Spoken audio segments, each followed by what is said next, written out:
Who's here? Right, we are live. Yes, we are now live, guys. Absolutely great. All right. Welcome, Joe, Cool. sir. How are we doing? Oh, Surprise. hello. There we go. 9 o'clock Yes. on a Sunday night. Let's drink. Yes, it is that Oh, yeah. time. So, guys, first of all, welcome everybody to the Arka Cafe. This is our fourth episode, fourth Sunday. We want to appreciate everybody coming out, joining us, and bringing their Sunday evenings with us. And tonight we have a special guest.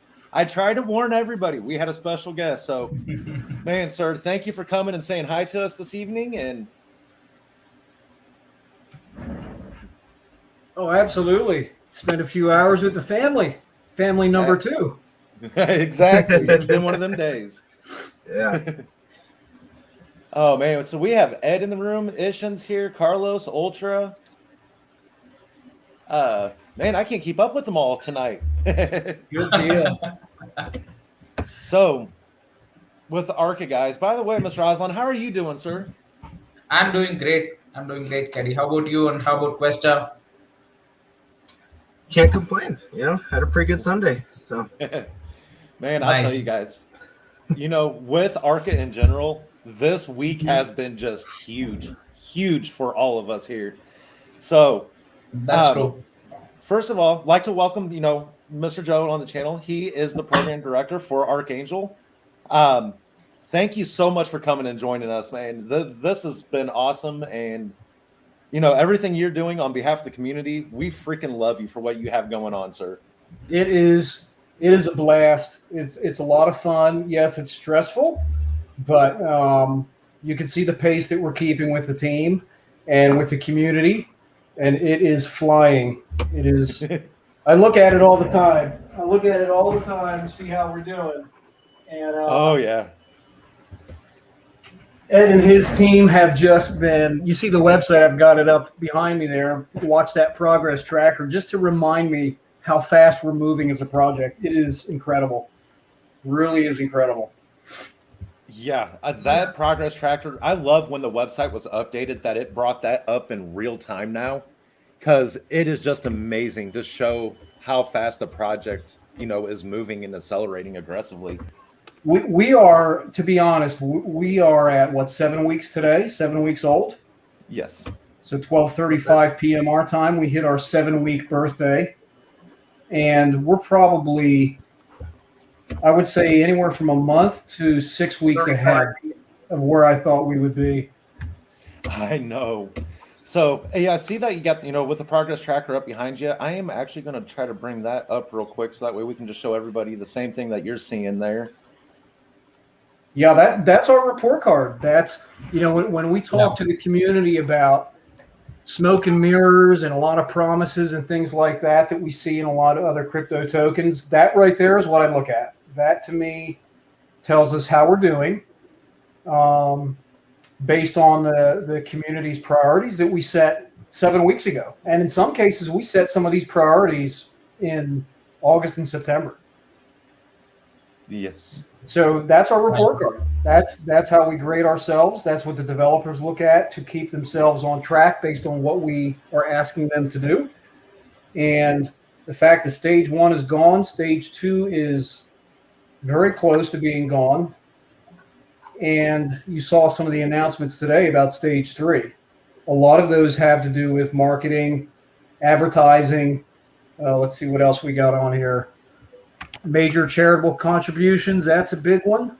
A second exchange listing. I know the team's already looking at a couple of exchanges. I think they've got it nailed down to 3 to 5 total.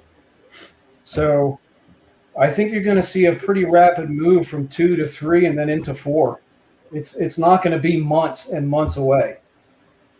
Yeah. I mean, gentlemen, what do you guys think of the progress that's happened? Crazy. Hey, how can I chat with these people? How do I type some comments in here, guys? Or are we not allowed to chat with the No, you're more than welcome to. You should. You will believe have to should have the see. YouTube link open in one of the other tabs, so you can have the chat done on the YouTube channel. Oh, So okay. Okay. So open on YouTube. StreamYard, will only be able to view it. All Yeah, right. I ain't gonna worry about that for now. Yeah, that's so good. Well, for me, this particular stage-wise percentage completion part, for you, Joe, yes, it's a report card. For me, it brings in a lot of transparency to the project, right? So that's what people look for. And when I say that the transparency is to such an extent that you are giving them progress bars of this much percentage is completed, that's like almost a live update that's going on with the website right now, right? So whatever stage the project is in, you're able to find out, like, okay, you have in the roadmap, you have 1,000 holders that you need to meet. How many are currently there? And this percentage gives you that indication. Where are we at that particular roadmap? You're not just looking at a simple, text stated in the roadmap that yes, we are going to reach 10,000 holders. We are also seeing the progress that each day the team is making, the project is making, how it is building, in fact, on a day-to-day basis. And if people are so obsessed and they want to take screenshots every week, they would realize the potential of having these percentages put out on the website. And that's my opinion. Yeah, no, that's good. It's a visual. In my line of work within Agile and business development, it's called a roadmap. It's called a radiator, an information radiator, and you post it in a public place where both the dev team and the customer can see the status of the team. And what we're seeing in IT is we're seeing these information radiators in the kitchens, in the break rooms. Where the customer goes to talk with the team. We're seeing them all over the cubicle areas where the developers are working, so that the customer can come in and say, "Oh, look, feature whatever is at this stage," and it's just very transparent. It's very visible. It's honest. It's open, and it is what it is. If you are in an area in your roadmap where you're having problems, maybe you hit a roadblock and you slow down, it's going to show it on that tracker, and you can skirt around the truth. You can throw some smoke and mirrors up there and give all these reasons why you're behind in a schedule. But the bottom line is you're behind. And what are you going to do to fix it? And luckily, this project team we have has not been behind on anything. Hasn't even been a conversation we've had to have with the project team. If anything, we're almost having to slow them down because we can't keep up with them. That's true. The moment you bought the finance bridge, which was actually a feature to add before even the staking pool even came out, right? So that's when we got to know how fast the team is actually working in the background. And you guys are already looking into options of reducing gas fees, checking out with Arbitrium, right? If I'm wrong.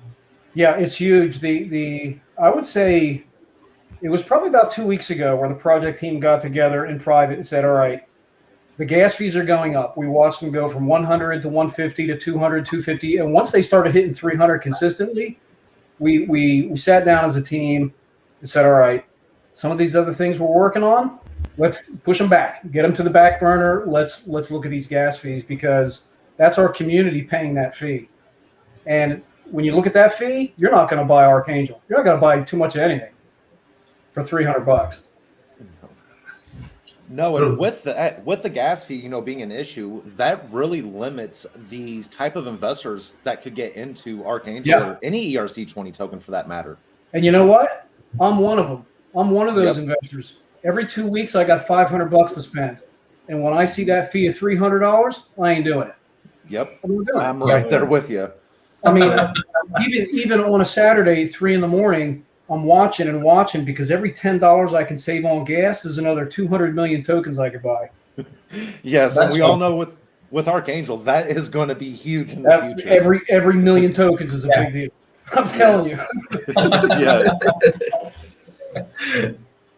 So yeah, guys, I know with the project itself, this last week alone, there has been some big news, some big catalysts that's came out again with Archangel and with the Epic involved.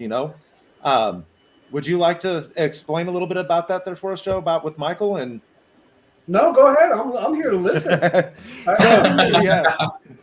want to know what you understand about it. I want to see if I've done a good job explaining it. Somebody take a crack at it. Yes, and you know what? I think I'm just looking off in the comments here on the right, and we have, welcome everybody again. I see a lot of new faces. Yeah. One of the comments that I see dropped by Mr. Craig Monroe, have you explored Arbitrum? Okay. I got a note from the dev team about 2 hours ago, and the note was, "We are ready to test." Like they want to go now. So they've gone over the weekend. They've gone from 50% ready to test, 70% to a couple hours ago. They posted, "We are ready to test." And what that involves is it involves the developers getting in a test net and getting some test net Ethereum, so basically fake Ethereum, and they test the contract using fake Ethereum, doing buys and sells and transfers and all that. So they've moved rapidly this weekend. Very. The progress, again, that's just another prime example of, the aggressive hurdles that these guys are hitting and how aggressively they're able to overcome them. There's many paid teams out there that cannot move as quickly, and how far you got your foot up their butt to keep them motivated, it's impressive. And I'll tell you, it's mainly them themselves. They're motivated to move forward for the community as a whole. Well, here's the thing, though. Let me correct you real quick on that. In my day job, I have to keep my foot up people's butts. Archangel, I have to run away from these people and hide because they're like, "Hey, what else you got? What else you got?" I'm like, "What do you mean, what else I got? Let me go get with the community because we've given you like 2 months worth of work and you did it in 2 weeks." So that is very true.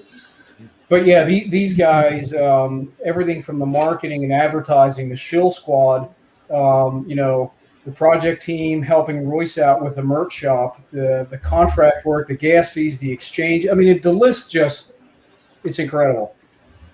And every week I publish a hit list to the project team, and here's all the stuff we want to do this week. And we throw it up there on the board, and the moderators and the admins take a stab at things they want to, assist with and, participate in. And usually that list is done by Wednesday. So, like, what am I going to do now? Yeah. Ed, AI, Cesar, and Steven, them guys, everybody. I mean, I can't just single out one person. It's everybody that's coming together to truly make this happen. I mean, Mr. Aslan, Quester, you guys too. Look what we make happen every weekend here. Oh, yeah. So here's a good example. And this is where I thought I was going to get somebody caught, and I didn't. So it was about a week or so ago, somebody mentioned having a merch shop. I think it was somebody in the forum or one of the mods said, "Oh, we'd really like to have a merch shop." So I went into the moderator chat and said, "Hey guys, anybody want to take a stab at setting up an online merch shop?" And Royce put his hand up and said, "Yeah, I'll take a look at it." I was like, "Cool, you got to volunteer."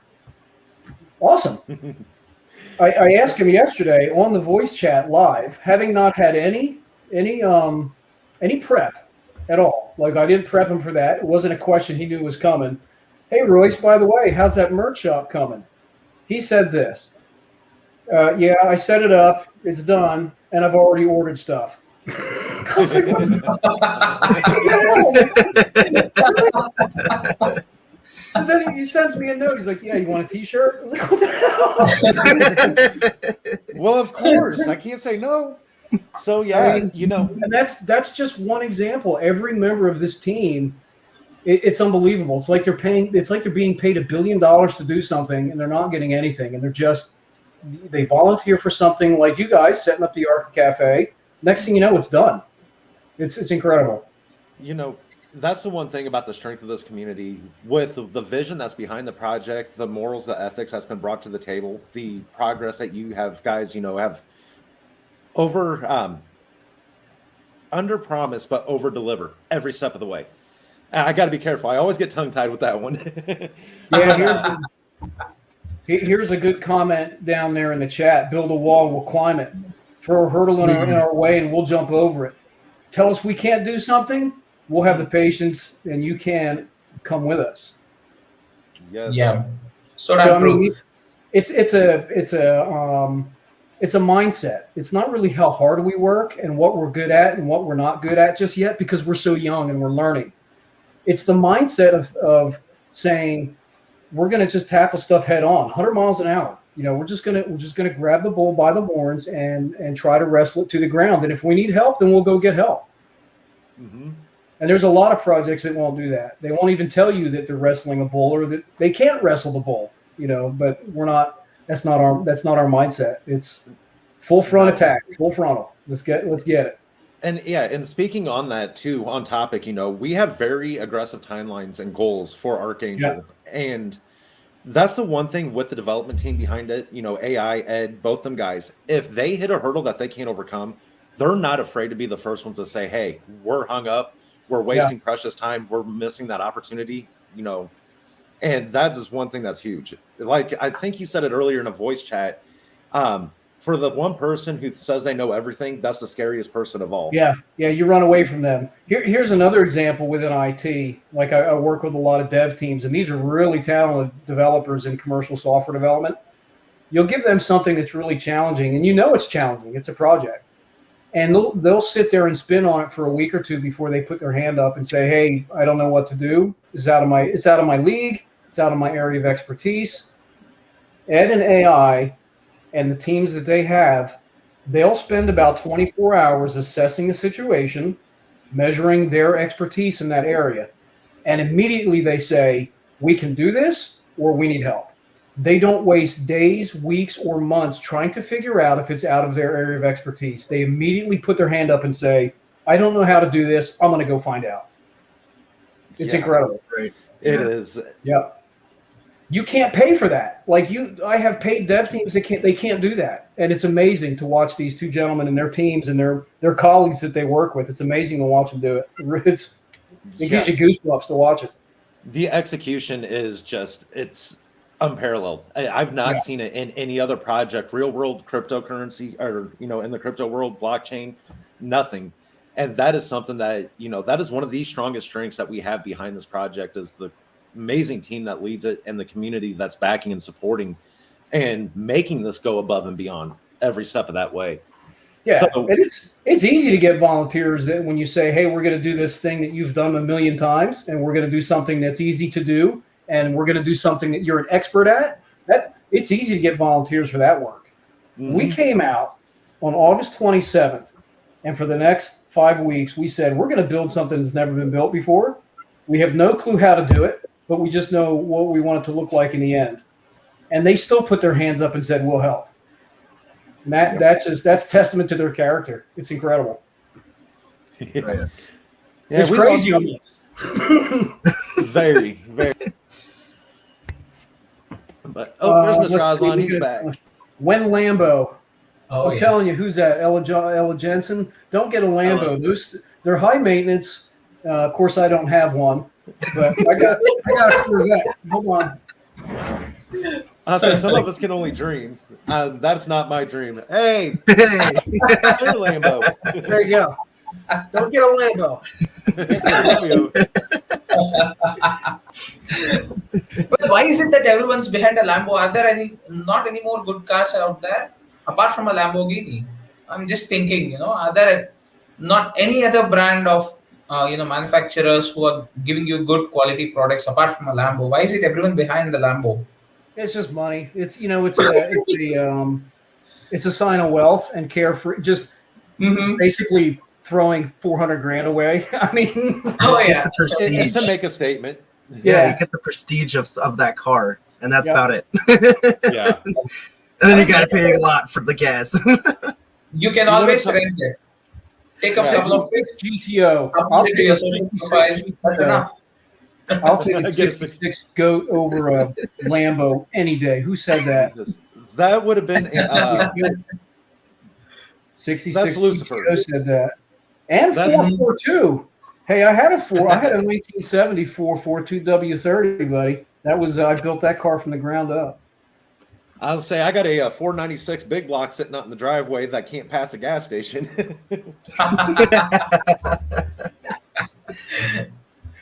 But that's my tank. That's my baby. That's my true road warrior. I love it. Well, on another side, if you look at it, Lambos do take their own time to even build, right? You give an order, it's not like tomorrow you get that delivered to your home. So the same way it's with Arka. So it does take its time to build, and once it builds, you won't have a Lambo, you'll have a fleet of Lambos. Just wait for it. Cesar wants a Toyota. He says right here he's getting a Toyota. Oh yeah, Camry is a good car as well. MJ jumped in one Toyota. Watch, we're gonna see that in the telegram. We're gonna be talking. Somebody's just gonna jump in. One Toyota. How about you change that to one get car that don't break down? Everything comes with. I was getting ready to say I'm not a Toyota fan. I was getting ready to comment in there, but I behave. What is the next plan after completing? So Ahmad says, "What is the next plan after completing the 4th stage?" So with that, guys, what's the next plan? Stage 5, buddy. Yes. Stage 5. Stage 5. If we can get through stage 4 in 4 to 5 months, maybe 6, and beat our schedule by that much this early, that typically means the community's gotten bigger. It's able to handle more work. It's volunteering to do more work. Usually means we have a healthy budget that we can use to accelerate certain things that we want to do. And it will just continue to accelerate. And I think as the community gets bigger, they're starting to realize it. Definitely. Yeah.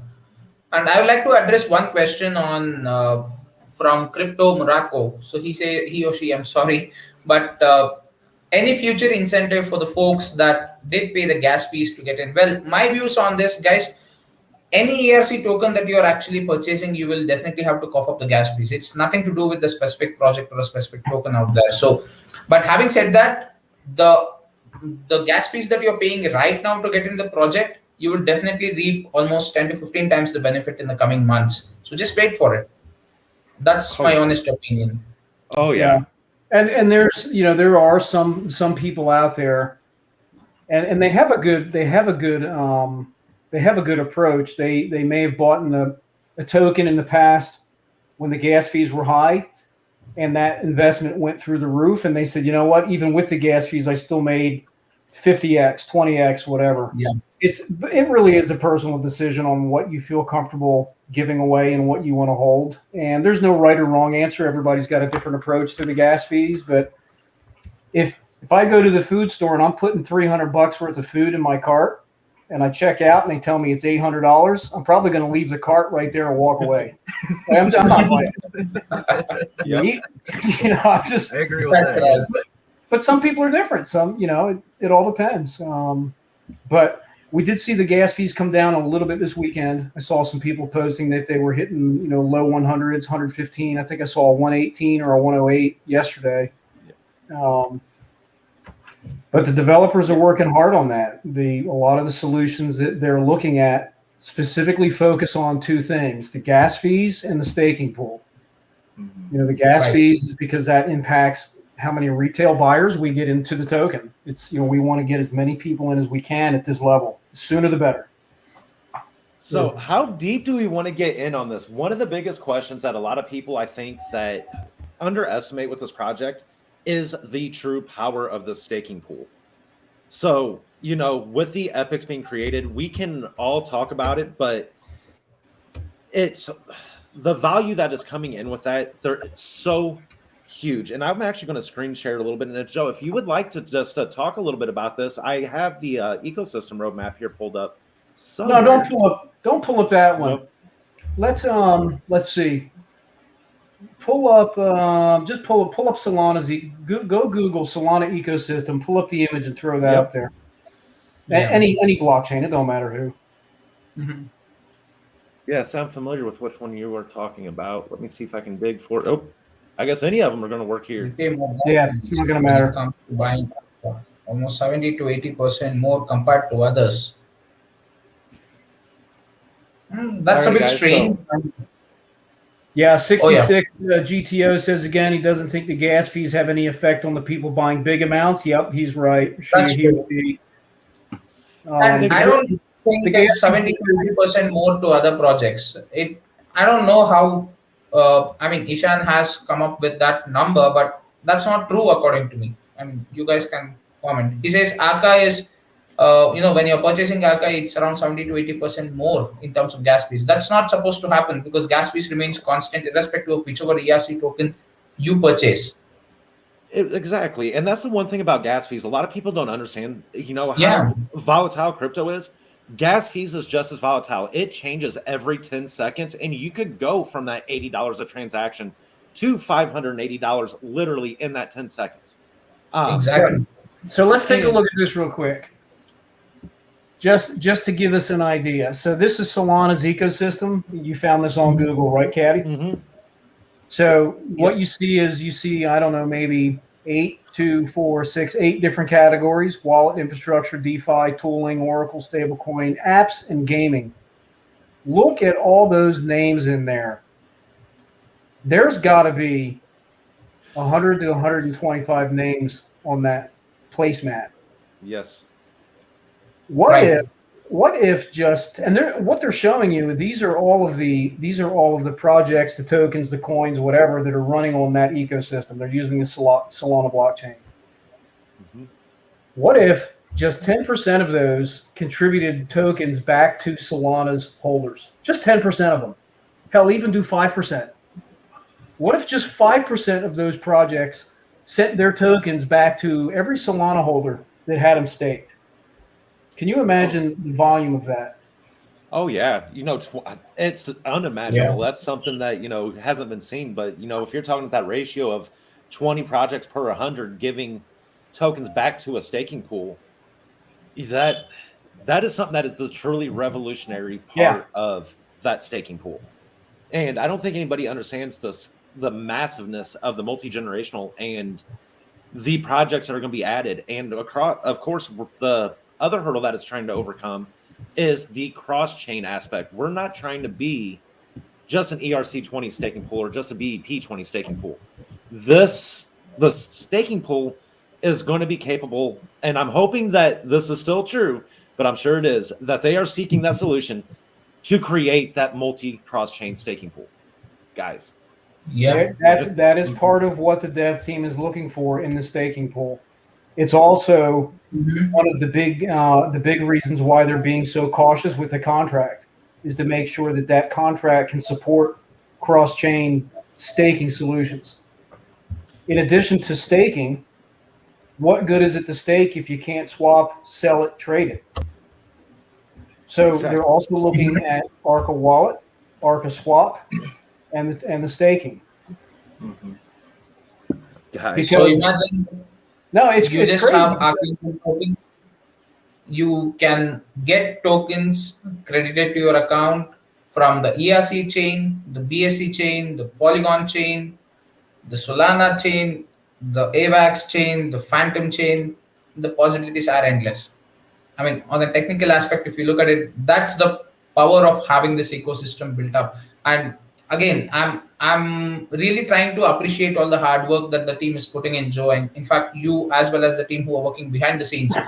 Really good effort, and probably they deserve a big, hands up for all their hard work that they're putting in, and it shows, right? It definitely shows in whatever the builds that are being going on in the background. We see the website that has been tremendously worked on, and that's really cool to see. We have many further updates. We have the Binance cross chain that's up there, and we still have the staking pool to be worked on. And I totally get it. Do not rush the staking pool, please. That's my personal opinion. I know it's technically very, very difficult to actually build it right now. And the way that you just put across in terms of having the cross-chain compatibility, that itself is an entirely different project. I mean, you have whole new products built only for a chain swap, and you are planning to get a staking pool wherein you are able to get those rewards from irrespective of any such. I mean, as many chains as possible, you're trying to go ahead and implement them or include them to the ecosystem. And I know how hard it is. Right. That's the thing. We're not duplicating. We're creating, innovating. Yeah. That. I mean, there's staking. There's already staking pools out there that work fine. I've got good friends of mine that are in really good staking pools, and they love to stake. They like to see the rewards going in there, and every couple of weeks they pull their rewards out and they go cash them in and go do something with their family or something. That's what it's all about. That's the change of lifestyle that everybody wants in crypto. And creating that ability with the staking pool, not only within ERC tokens, but across other blockchains, if they can do it, it opens so many doors, because if the development team can figure out a way, working with the third-party vendors, how to create a cross-chain staking pool, then we, as a project, can build cross-chain tokens as well. So the epics that we have aren't tied to ERC. Maybe one of the maybe Epic 2 comes out as BSC or Poly. There's nothing at that point. There's no limitations, because the objective is to stake, and if it's cross chain, the door is wide open. Oh yeah. Oh yeah. Yeah, and that's what brings it back to, the complexity of the contract that needs to be written, because within crypto, there's a major false narrative, and this is my own opinion, but I believe there's a major false narrative led about renounced contracts. And the reason being is, when a project renounces its contract, they're saying that, hey, we have completed what we set out to do. It is set in stone. It is there to go. And that's that. Though that's meant for projects that are truly duplicating processes that are out there. They're not trying to be that revolution in crypto. They're not looking at the 3 years ahead, 5 years ahead. That is one thing with Arca that, I, from an investor standpoint, that I truly appreciate, is they're not making this a closed-end deal right now. No. Yeah, see, and that's Caddy, I'm glad you brought that up, because a lot of times we compare ourselves to other projects that are out there. Projects that are kind of recreating, they may be putting a spin on a new product or a service, but it already exists. They're taking something that exists and they're making it better. And that, hats off to them. That's fantastic. You've got great projects like Saitama that, they didn't reinvent the Saitama. They said, we're going to make one that we want that's better. And hats off to them for recognizing what they wanted to do and building it. And there are a lot of good tokens that are doing that. Our approach is a little different. We're saying, a good product like SataMask, when it comes out, it's tested, everybody loves it, and it works. That's something that we'll add to our toolbox for our token holders to use. But we're going to go look for something totally different, totally unique that no one's done yet. And that's what we're going to push. And that, that's. Oh, go ahead, Mr. Aslan. Yeah, Gary. So regarding that renouncing of contract and stuff, right? So people have this notion that if it's a renounced contract, it's a legitimate project or it's a good crypto project. But let me give you a quick insight.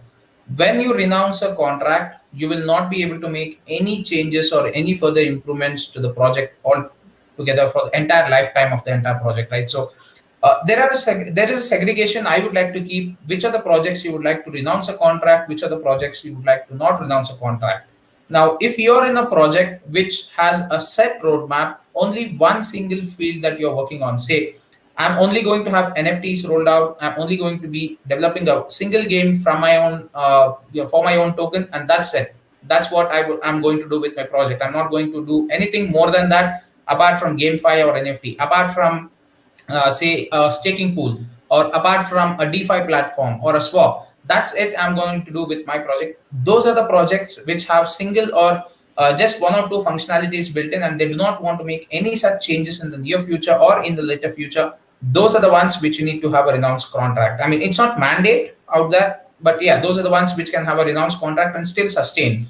But when you have these kind of projects which have a lot of scope for improvement and innovation happens every single step, and everything that you try to do every single day or every single month or a week is something new than what had happened earlier, right? So these kind of innovation projects are those which should not have contracts renounced, because once you have those renounced, you're not going to make those improvements anytime in the future. Now imagine in the near coming days, you do have a solution available where you can easily move through chains without even having to pay gas fees, right? You never know that if the revolution happens in such a way that you can switch over from Ethereum ERC to a Polygon network or a Phantom or an AVAX network, any network out there, without even having to pay any gas fees as such. A normal switching, and that happens live. And probably you don't even need to do it as a swap mechanism that you're trying to follow right now. If such things come out and you want to integrate that to your token, you cannot do that with a renounced contract. But if you have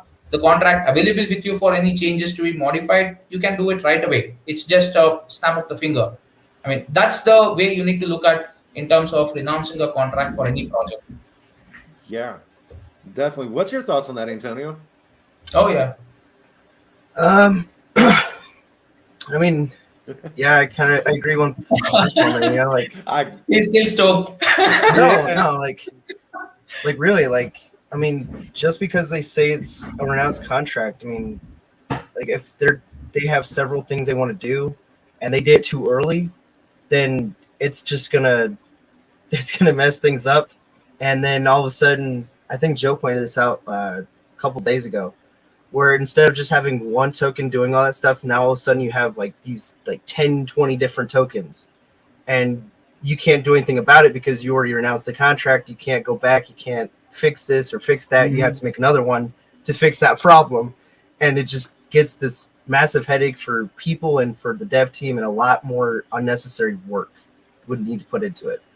Yeah, I mean, you kind of have to, when you look at big projects like this with a really, really big vision, you know, something that's over the horizon, big ticket items that aren't short term, they're not short sighted.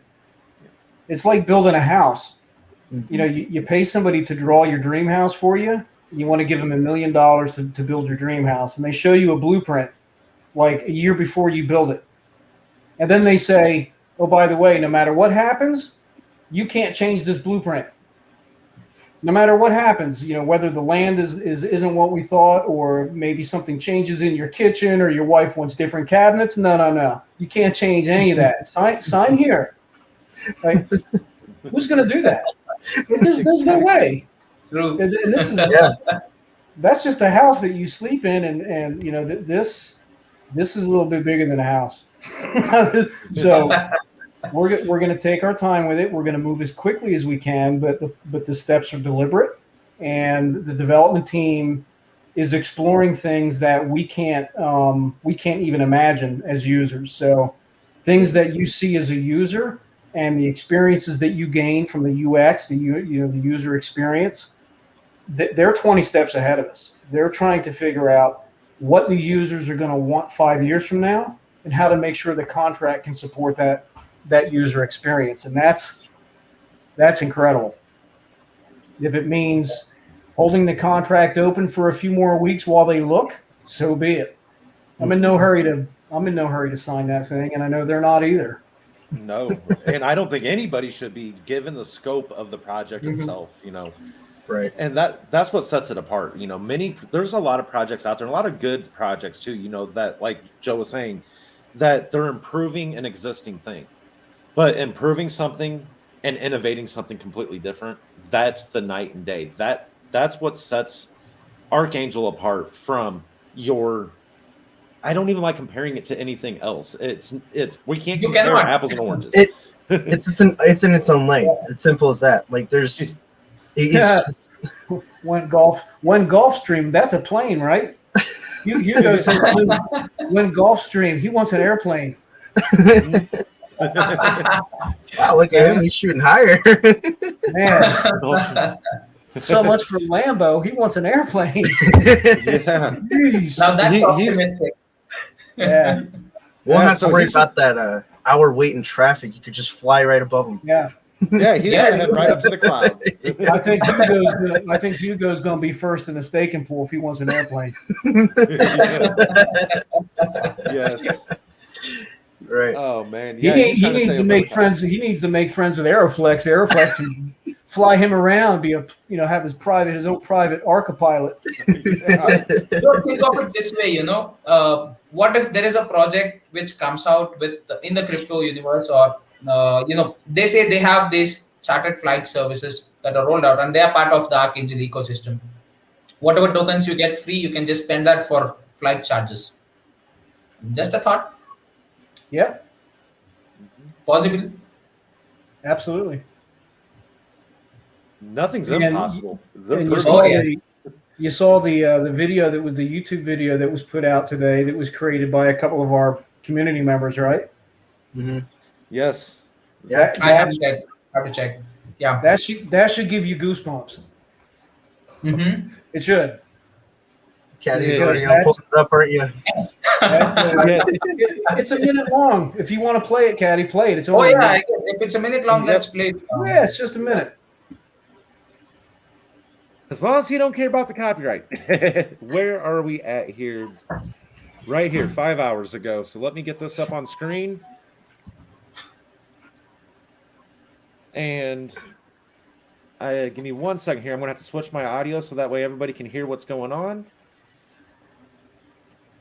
So let's get this pulled up.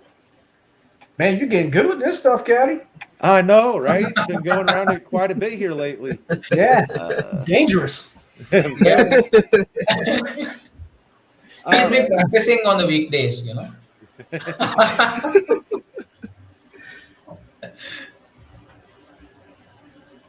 Okay, hold on. This is not working. I'm not that good yet. It is playing you guys through my speakers, but it's playing the video through my headphones. So let's get Oh this. man, we gave mad props way too I know, soon. right? And here I am. Really? All right. Man. Can you do one thing? Just go to the cogwheel, the cam or mic settings Man. on the StreamYard and change the audio to your speakers. I think it should be set to your. Yep, and that's what I did, and that's how I ended up in this situation right quick. But hold on, I think we got Wow. it here. So we're gonna go ahead and play this for everybody. Yeah, give it a shot. Do you have the next big idea in crypto space, but are unsure of where to start? Does your innovation look great on paper, but you aren't quite sure how to put it into practice? Are you looking for a way to gather the resources and personnel needed to ensure the success of your concept? Let Archangel help. We have a growing community of developers, marketers, and organizers that are passionate about innovation and improving the crypto space. By building your project within the Archangel ecosystem, you will have the support of this community, as well as the benefits of working with a team of volunteers that will be assigned to bringing your project to life. Projects join our ecosystem because they get a safe environment to build in, gain instant access to the utility of every project in the ecosystem, and have a pool of investors to help with their launch costs. We are Archangel. Let's build it together. So yeah, that was awesome from our community there, guys. Oh yeah. Yes. I mean, first of all, hats off to all those efforts to putting in this video, whoever were involved. And second, it's not a crypto token advertisement that went on. It's a company as an establishment that, or a brand, right? So it was a brand that was advertised over there. It was not just a crypto token, and that means a lot.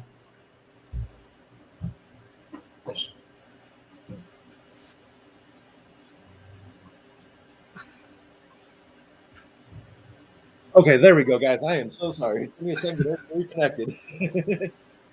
All right. Were you able to hear? Think about that. The words that we put together in that video. It was only a minute long. Yeah. There's probably 10 years worth of information in those few words.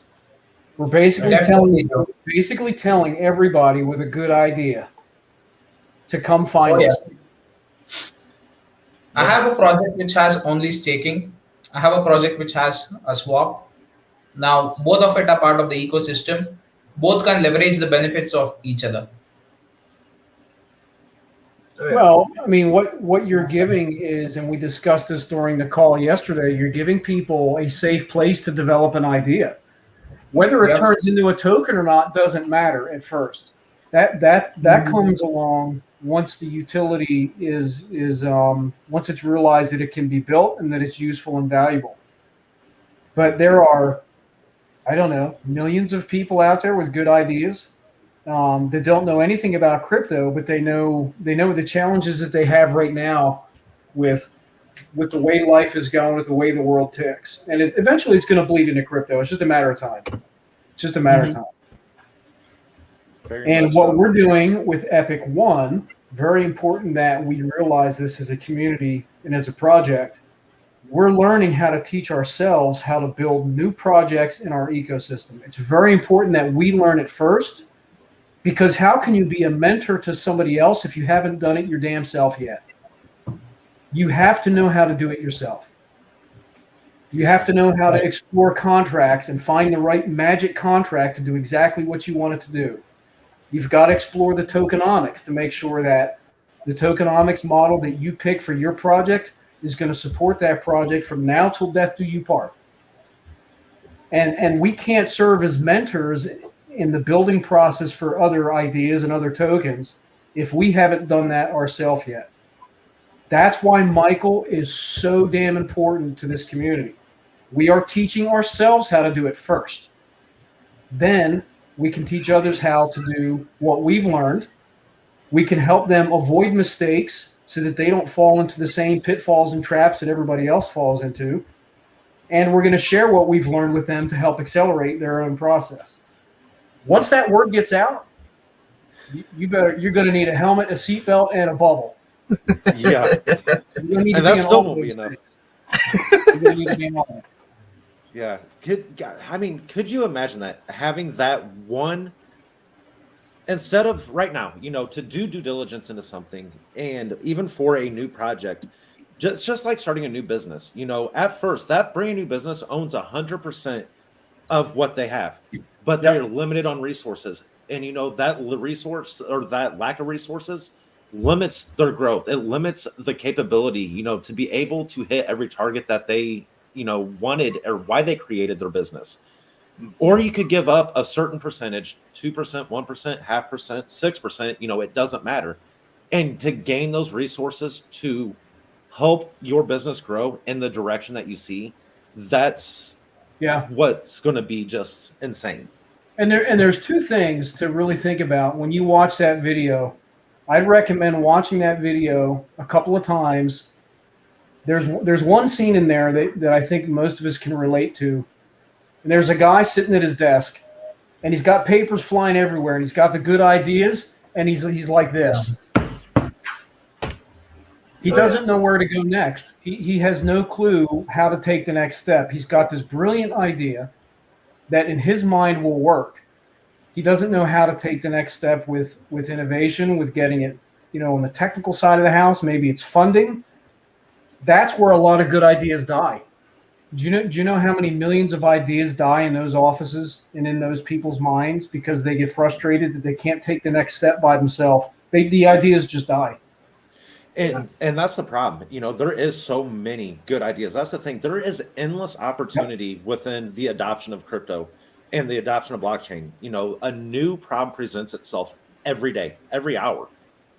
And like you said, sir, there's a lot of people that have these ideas that's just, on a whim, and they may not realize the idea they have. But, once that comes to light and they realize they have something, they may not know where to find a developer, find the funding, find marketing. That's something that it takes a team to truly be able to put together. And 99% of people don't have that available to them. I mean, and on top of that too, and this is something that we've talked about as a community for a month or two now, a lot of the rug pulls and the scams and stuff that happen in crypto, I don't believe that all of them start off in an evil, negative approach. I think some of them are legitimate, good ideas where the developers just get stuck. They go as far as they can. Maybe they find themselves making promises to the community and to the token holders. They find themselves making promises that they can't keep anymore. And they get a little too overcommitted. They're out of their league. They're out of their expertise. And the safest thing for them to do, the only thing for them to do, is to walk away. Yeah.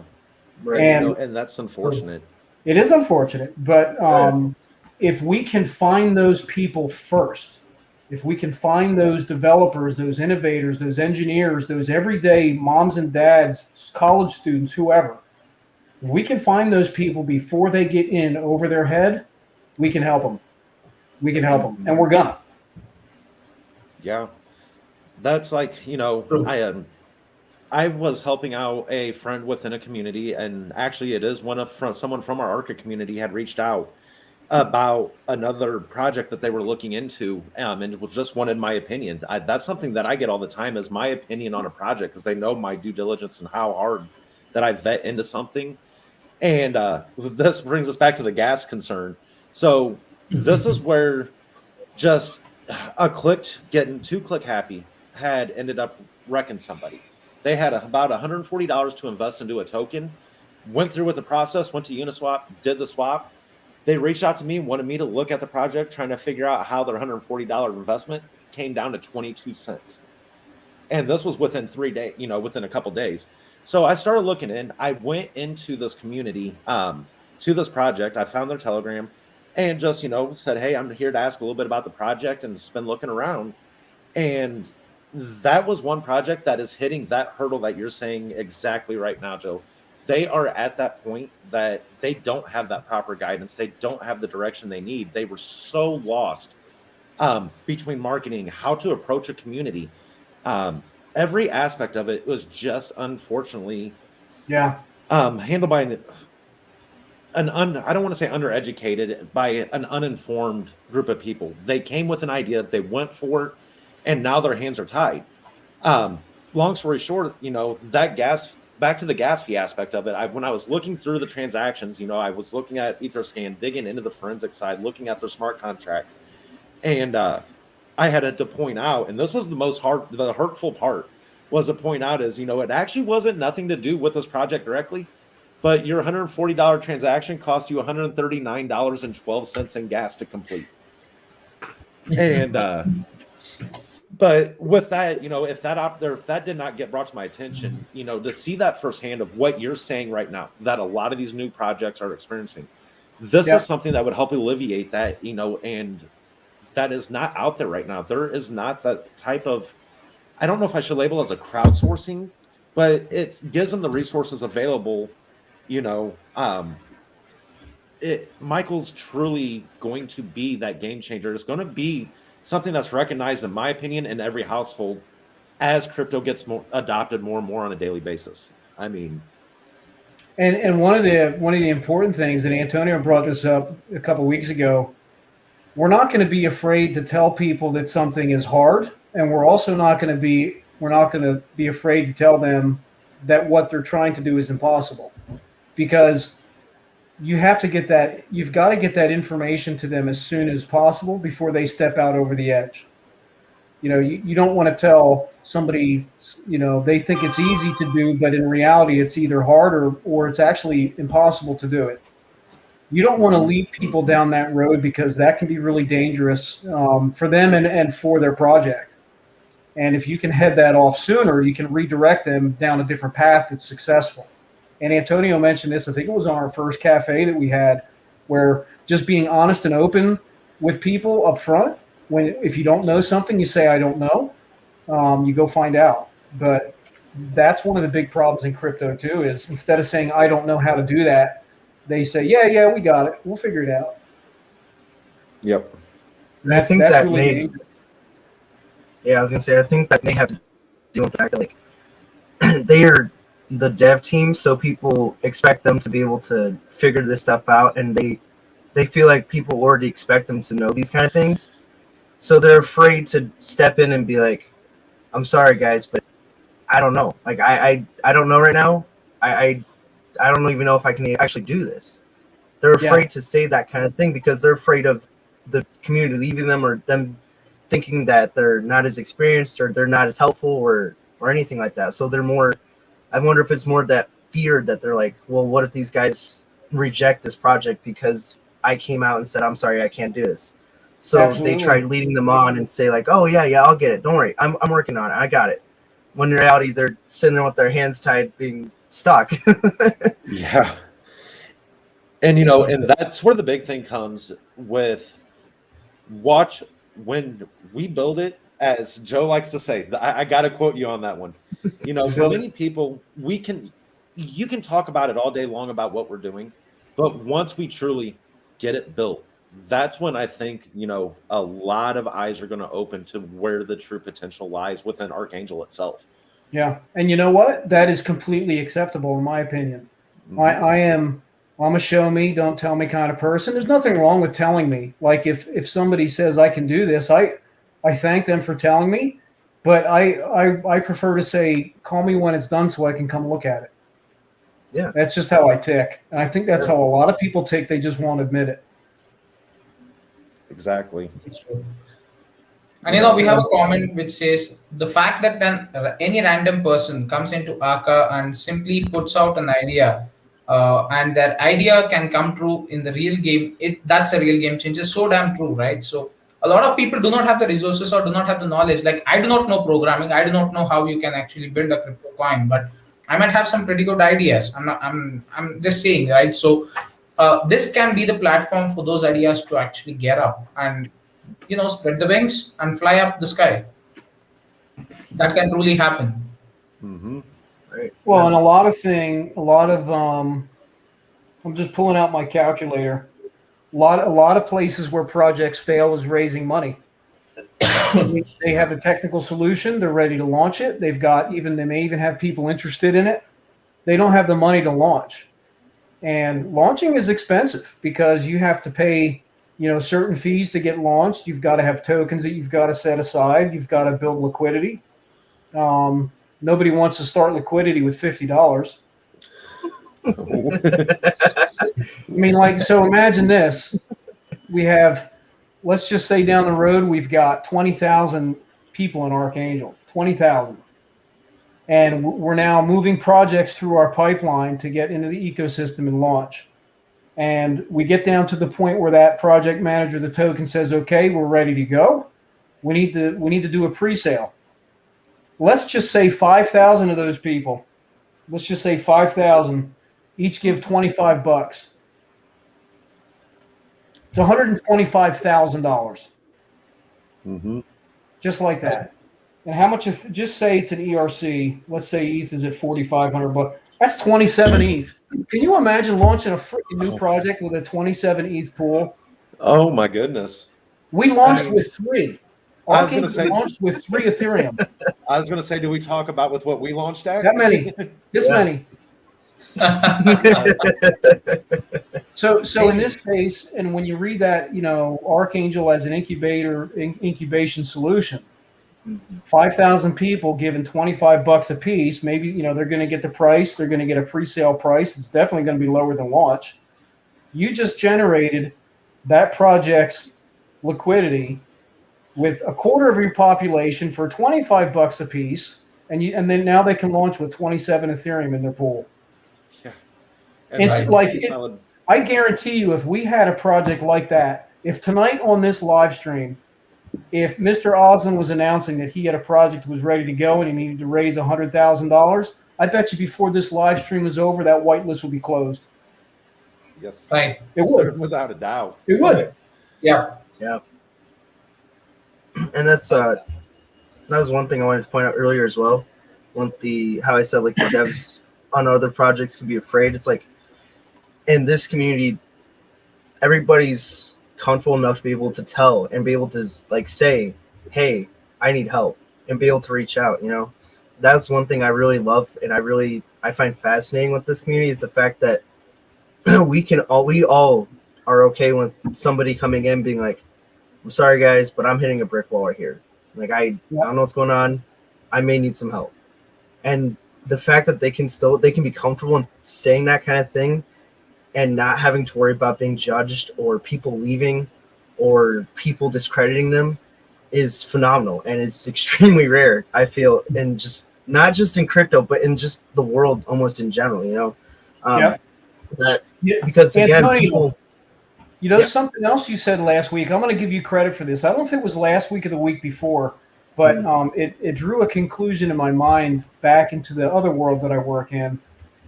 Within IT, we use interns. Mm-hmm. We use college kids in between semesters. In the summertime, we use interns. And we expose those young people to IT in the business world. Can you imagine, and just about every college or university around the world that does any kind of information technology, they have innovation labs. Innovation lab is nothing new. We didn't invent that. It's a very common practice. Right. Can you imagine building a program within those universities and colleges and introducing this mindset to them that early in life? I was going to say that right there. It's insane. Yeah. I mean, that's like anything like this back Yeah. in my college or high school days, I'll tell you, I probably would have had this figured out, just life in general, many years earlier. Caddy, I believe you had a lot of other things to do in your college. You said you do not want to speak about it. Yeah. We left those days behind. Yeah, that is true. But I mean, that's just one example of a community that is untouched in crypto. You're talking young people with some of the brightest minds than us old people, and also young men and women that are going to be living in this crypto world for the next 50 years when we're long gone, and those ideas that they have are incredible. And a lot of them they'll never leave that innovation lab. They're science projects. They're projects for college. They turn into a paper that they submit. They get a good grade on it, and they move on. Right. Can you imagine having exposure to even 1/10% of those ideas? Yeah. That's a huge potential. Yeah. It's a free market out there for you. You don't need to do anything as such, right? So Yeah. you're just putting out one single flyer stating, yes, we are here to support you. Come out with your ideas. That's it. It's a no-brainer. So what we're doing with Michael, since we're kind of got to get back on track with that stuff, is we're going to teach ourselves how to do it first. We're gonna take an epic and we're gonna create it from start to finish, and that's what we're doing. There are certain aspects of that epic that we can build ourselves, and we're going to do that as a community. There's also certain aspects of that epic that we don't have the technology to do ourselves, and we're going to farm that out. We're going to send it out to the corporate world, and it's faster, it's safer, it's smarter, and faster. I know I already said faster, but it's faster. And we're going to experiment with that so that we learn when a project comes to us with that scenario. Do I buy it or do I build it? We can evaluate that project and say, based on our experience, you should probably build it yourself. Based on our experience, you should raise money to pay somebody to build that for you. How can you give that guidance unless you've done that yourself? Right. Exactly. You can't. And if you try, you're blowing smoke. Yep. And there's too much smoke blowing in crypto. That's what I was just going to say. Too much. That is the standard nowadays, is the smoke and mirrors, the blowing smoke up people's butt type situation. And unfortunately, it's way too common.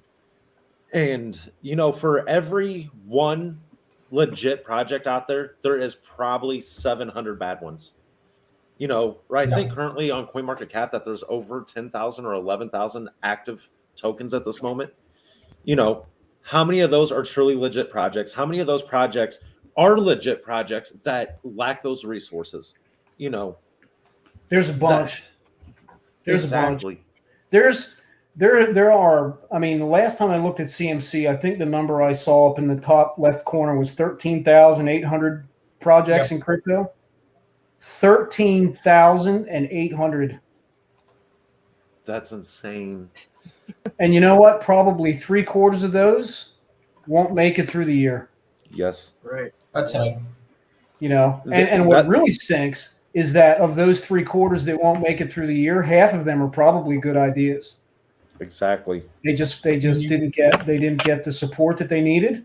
They didn't ask. They were too ashamed or afraid or proud, too proud to ask for help when they needed it, and they just blow away in the wind. They just go away. Yep. And that's exactly, that was the point I wanted to bring up, and that's the harsh reality of it.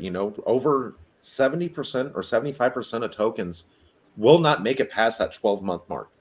And it's because the lack of something, lack of leadership, the lack of finances, the lack of just resources in general, and that's why there's so many issues to be resolved by giving them that central place, that trusted ecosystem that they can rely on one another.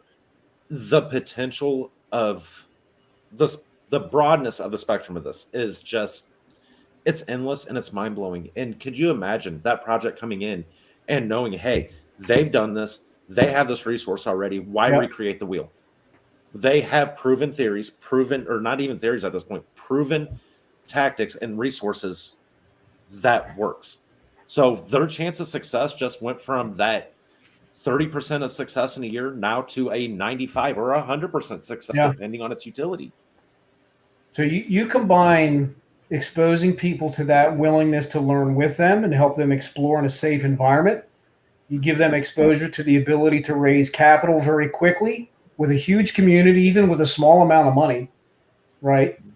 That eliminates the two biggest problems and fears that innovators see that they have: the technical roadblocks and the finances.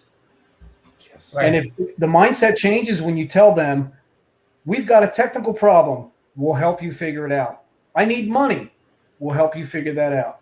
Don't worry about that now. Let's look at the solution. Don't worry about the money. Don't worry about your token name. Don't worry about your tokenomics just yet. Let's look at the solution. Let's look at what you're trying to build and see if we can build it.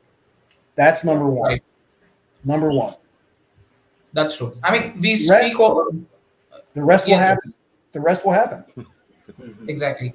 I mean, we are speaking on one side, that's on the creator side, right? So, but looking at the investor perspective also, people in the community here with Archangel, or people who want to get into the Archangel ecosystem in the future as well, they do not need to worry about whether a project is legit or not, because Archangel has vetted it, right? They're doing the hard work for you. So it's all like you just check the stars, or it's like, you're browsing through a list of hotels where you want to actually go and have your dinner.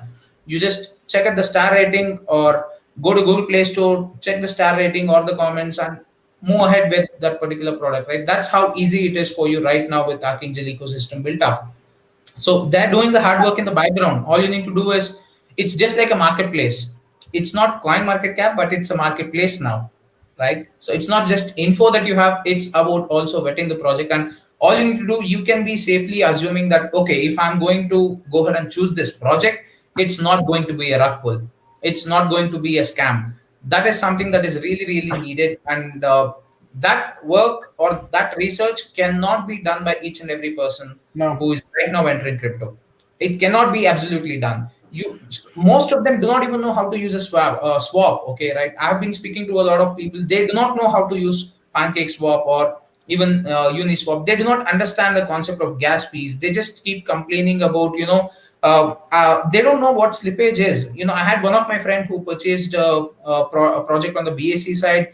He was happy with the network fees and stuff, considering that with ERC, but he was sad with the amount of tokens he received. He had put in around 10 million and he received somewhere around 7.5 million. He did not even know what slippage was. And I don't know whether it was his individual mistake or so, but the slippage was set to somewhere around 10-15%, higher than what it usually is supposed to be. And that's a loss. They do not know it. So these are the things which cannot be actually, known to any new person who is right now at least entering crypto, at least this generation, if you take into consideration, right? So, but the upcoming people, the younger generation who are right now, they are very much into crypto and they're getting introduced to all these concepts.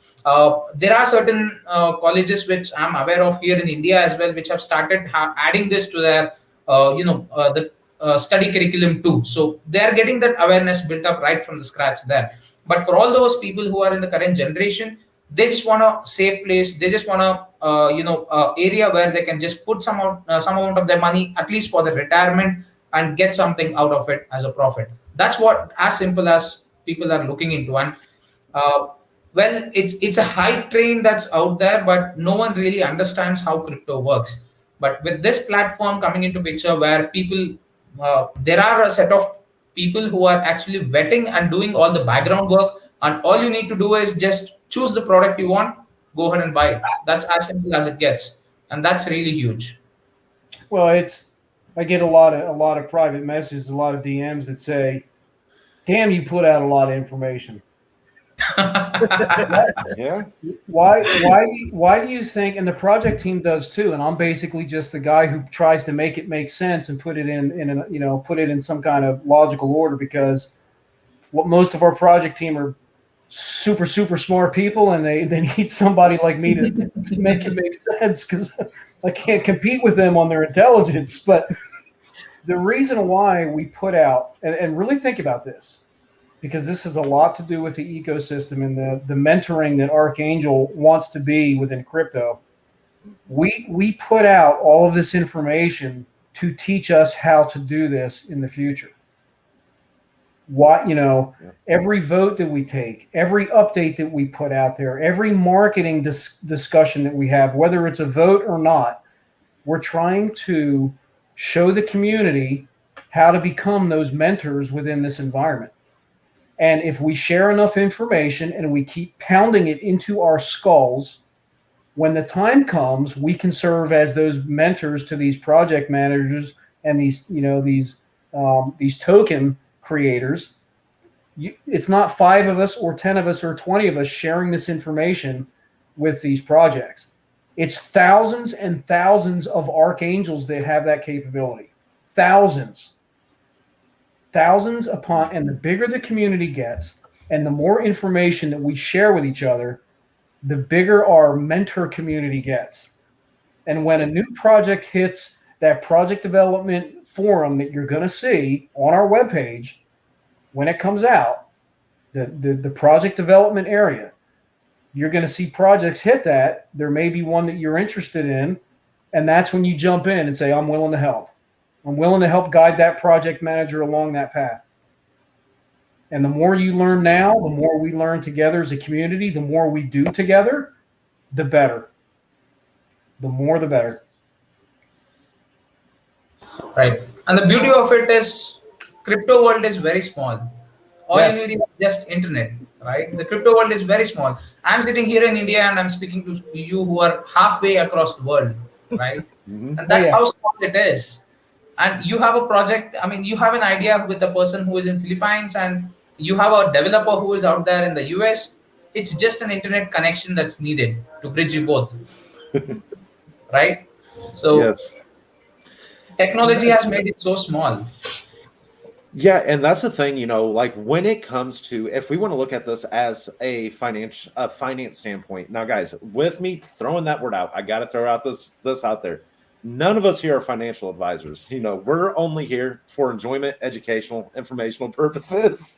Not financial advice. But Yeah, that is an issue out in the world. There is a lot of countries out there that do not have a centralized bank. They can't just walk down the street, walk in, and go pull money out of their bank account. But some of the parts of the world that don't have the access to that, they do have access to internet. They do have access to be able to get access to a financial system that, they didn't have before. And that is one thing to me with crypto in itself, where mass adoption is going to come into a huge key factor. This is going to give those families that don't have the traditional banking, no way to invest, a chance for their kids, their grandkids, their great grandkids coming for years to come. Sorry about that, guys. I got sidetracked for just a moment there. I was just looking through the comments, see if there's any questions in here. Well, that that takes me back what Wilkerson's saying right now, about how there's so many new investors trying to break into the crypto world. It's unfortunate, but most are winging it. And you know what?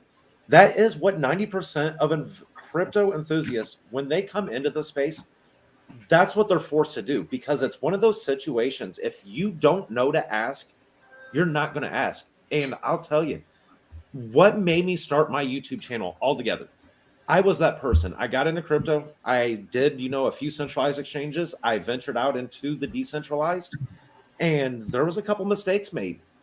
With that being said, 90% of people, if they make those mistakes, they're going to take their hard-earned dollars and they're going to go put it back somewhere different and find a different investment strategy for themselves, because they hit that hurdle because they just didn't know better to ask. Education, the 96% of people in this world that have their own FUD, their own fear, uncertainty, and doubt about crypto because of what they hear in mainstream media, what they've grown to accept as a normal to the face of the world. That is changing every day of cryptos getting adopted. And, that need is just going to grow more and more to get that awareness out, to help have a place for someone to come and look and do the research and have that trusted platform. Yeah, I can confirm with Caddy as well. I was definitely one of those ones too. When I went into crypto, I bought like Doge, That was my very first crypto I bought. I'm not even ashamed about it. I'll say it straight up. That was the very first one I bought.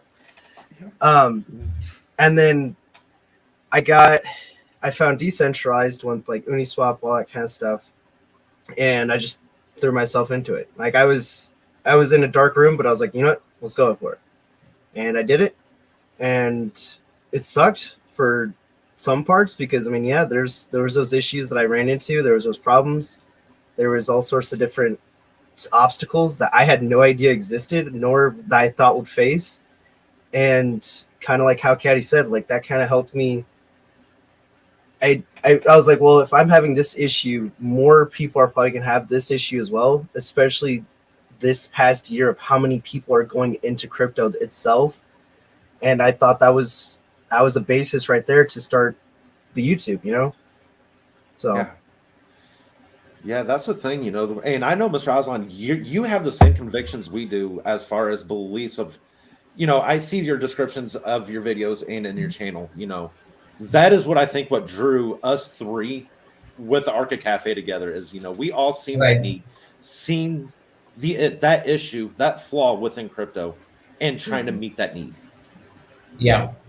I mean, the main reason why I wanted to actually start off with a YouTube channel is I have my own share of profits, I have my own share of losses when it comes to crypto.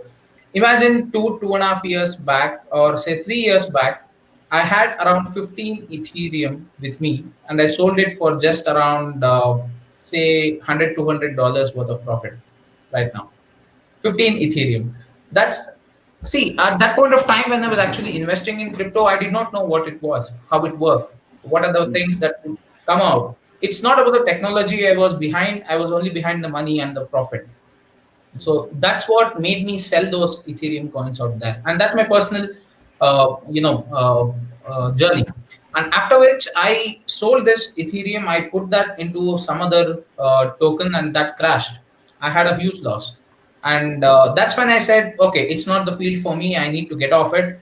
I went over to the stock trading, and probably spent around 2 years of only pure research and learning what crypto is, how it works, observing things, watching other people speak about it. That's how I had to build up my own education in terms of crypto. And I recently just got in. I mean, somewhere in the month of April is when I again started trading crypto this year. That's this year, April is when I again came back to crypto.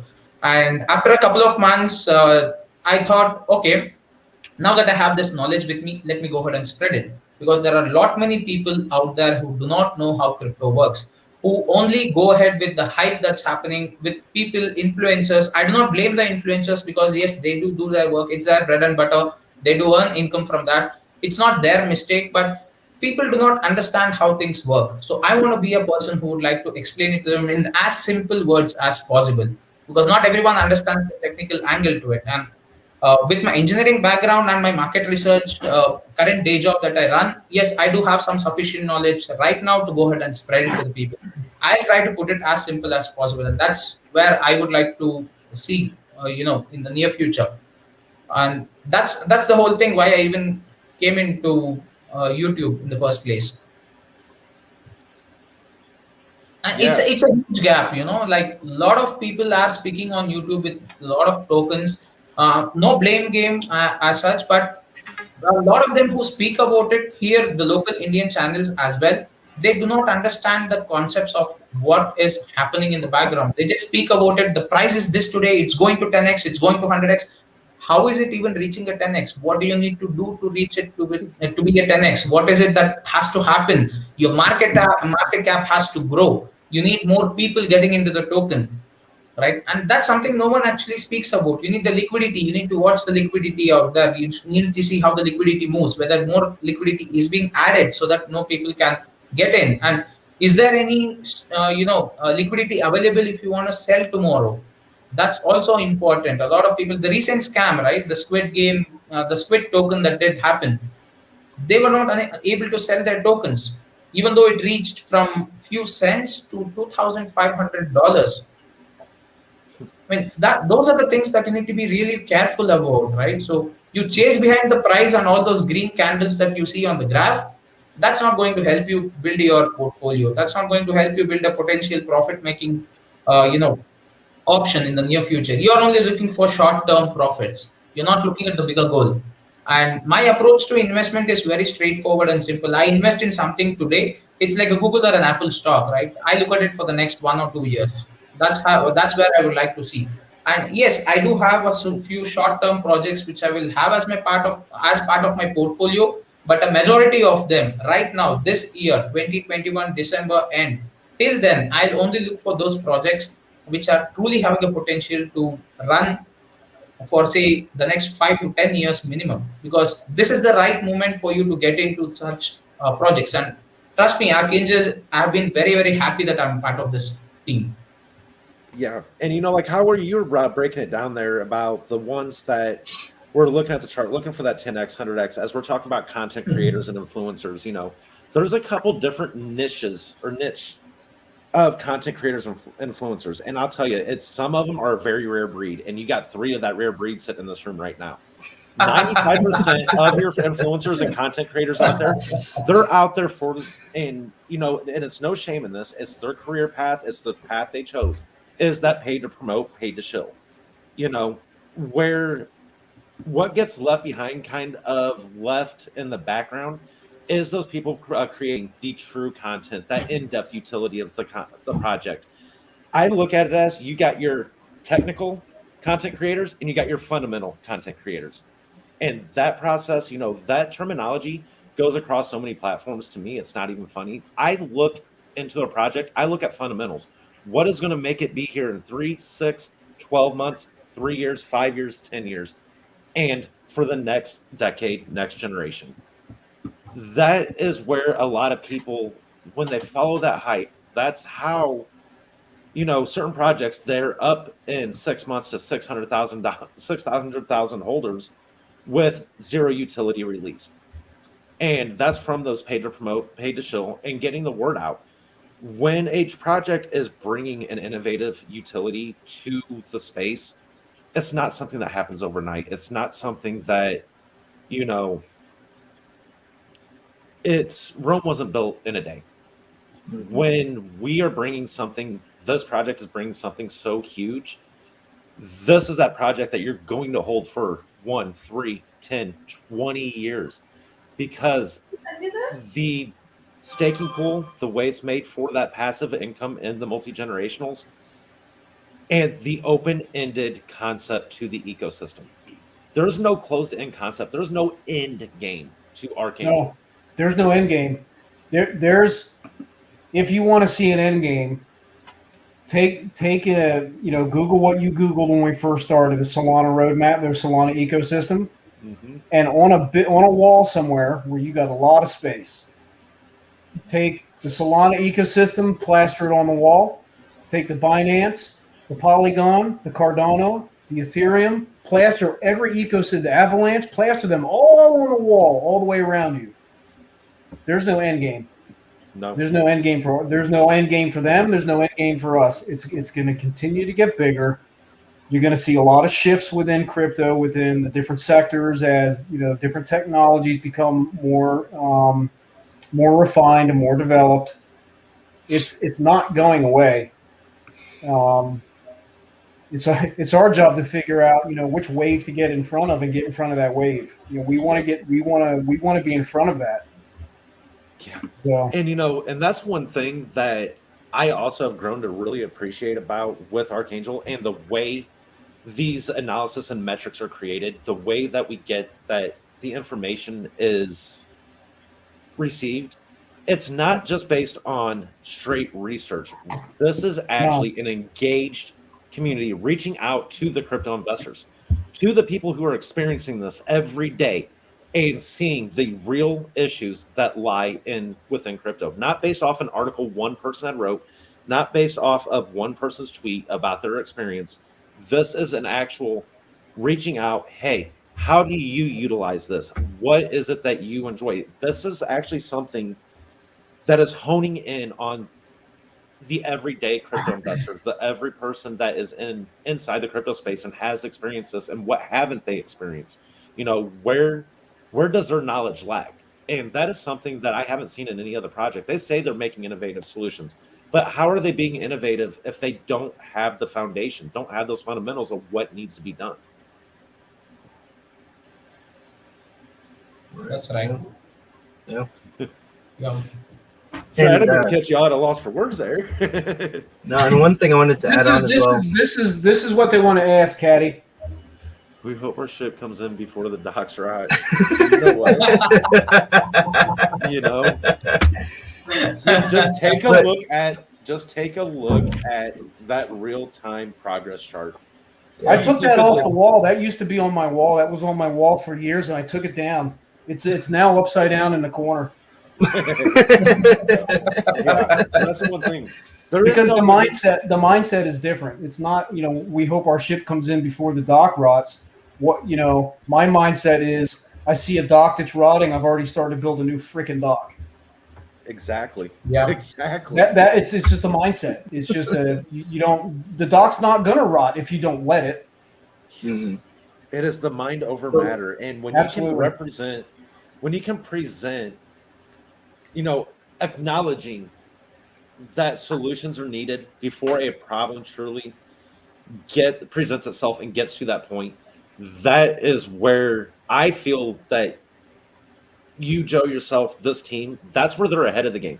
They're recognizing this stuff before it actually, I ain't gonna say before it hits, but there's so many problems that exist in crypto, but we're looking at that 3 years, that 5 years ahead. Yep. What is that possibility? What's going to cause that dock to rot in that 2 years? And let's stop it now. Let's get ahead of it, and let's get that seal code on it. Let's, do what we got to do. Yep. What kind of questions are hitting in the chat there? I've kind of been I know we kind of got on it. We do this all the time where we kind of miss it a little bit here. So I think there are no much questions today. It's all about the fam hanging around. Yeah, just hanging out. Yeah. And that's No what much this is questions all today. about. Well, I have one for Joe. How was the charity thing going out on the IT thing? I mean, what's the progress? Can you share some details on that? Yeah, so Aeroflex gave us a good update yesterday on that. The environment in Haiti has gotten pretty bad. It's gotten actually dangerous for him and his team to get in and out of Haiti, which is part of his business. It's part of what he does for a living. He works for an airplane company that shuttles equipment and people and supplies in and out of different countries, and Haiti is one of their customers, one of their countries, and it's to the point now where he is stuck in the Dominican Republic and he can no longer get in and out safely to Haiti. So he's going to continue to work with the leaders that he's made contact with. He's working with the senator of one of the regions there to figure out what the people need and ways that we can help. But for right now, it's the situation on the ground is really limiting his ability to do some hands-on logistics work. So we're going to give him whatever time he needs. And whatever time that situation needs to calm down a little bit. Certainly don't want him going into a dangerous environment. So, Yeah. And what you saw on the announcements, I think the either announcements from today or tomorrow, is to start looking at that second charity. And the promise that we made with our Haiti initiative is we're not abandoning it. We are simply going to let it cool off a bit so that it becomes safe, and so that the charity for whatever we are delivering to those people actually gets to those people. And Right. Yeah, it's a very dangerous situation, very volatile situation over in Haiti. Very right dangerous. now. And that, as bad as our community, we all want to be able to help to reach out to those type of communities. We still got to take in consideration, the people going into those situations. If they can't get to their destination, then it was all for nothing at that point. We need to make sure that our very own beloved can make it in, out, and move on to the next charity and be able to make that. Because how many pilots are we going to get in the room that's going to have this capability? No, I mean, when a community member said, not only do I travel to and from that country, not only do I have my own license to fly a plane in and out of that country, but I also have personal relationships with the community leaders and the local leaders that can help make sure that our donations are getting to the place where they need to go. That's a match made in heaven. If Yeah, if we need to wait for the situation to calm down on the ground, so be it. We'll wait. We'll Oh, just yeah. wait. And Wilkinson, yeah, I mean, we can take in questions. This is a chill out zone, but yes, if you have any questions, we're open to that. Yeah, ask some questions. Can't There's- talk if there's no questions. Any questions? Oh, I understand Put it why the you're simplest way. silent so long. Well, and also let's throw that out there. Ed just dropped in our chat. Our very Yeah. own techie, one of our devs, said, that Kevin Caro, Yeah. he's also working on the ground for another charity work with the church. I do remember Wow. seeing him drop those comments, a couple weeks Yeah, ago. Kevin's community is building a new church. They're building a new facility, and he did send some pictures of that work. And of course, that's always an opportunity for donations to help, to build a community project like that. So that's just one, and I'm sure there are many. There are a lot of ideas out there. Yes. And also, I want to throw this one out. Ryan just dropped a very awesome question down here. Since there is no end game for Archangel, is it designed to adapt to technology advances and be able to grow with change? Absolutely. That's exactly that mindset right there. To be able to grow and adapt is exactly why this team is taking the process as the necessary steps and not rushing this. Yep. You got to build it so that we can be agile and nimble and adaptive. And when crypto pivots, that we pivot with it. And in most cases, see if we can pivot ahead of it. Recognize where that technology is going. Recognize what part of adoption is coming next with the global community, and get in front of that. And the sooner we can get in front of it, the better we are. Yeah. Oh yeah. Yes. This is the advantage of having contracts not renounced as well. I mean, you can adapt and change it the way you want as and when technology changes. So, I mean, you should expect. I mean, any project that says that they're agile and nimble and adaptive and flexible, you may see 10 different versions of a contract in a 10-year-old project.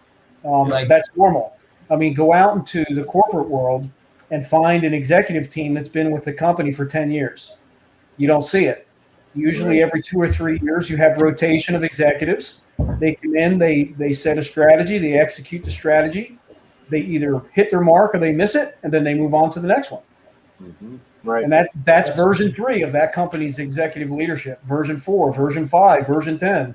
It's very normal.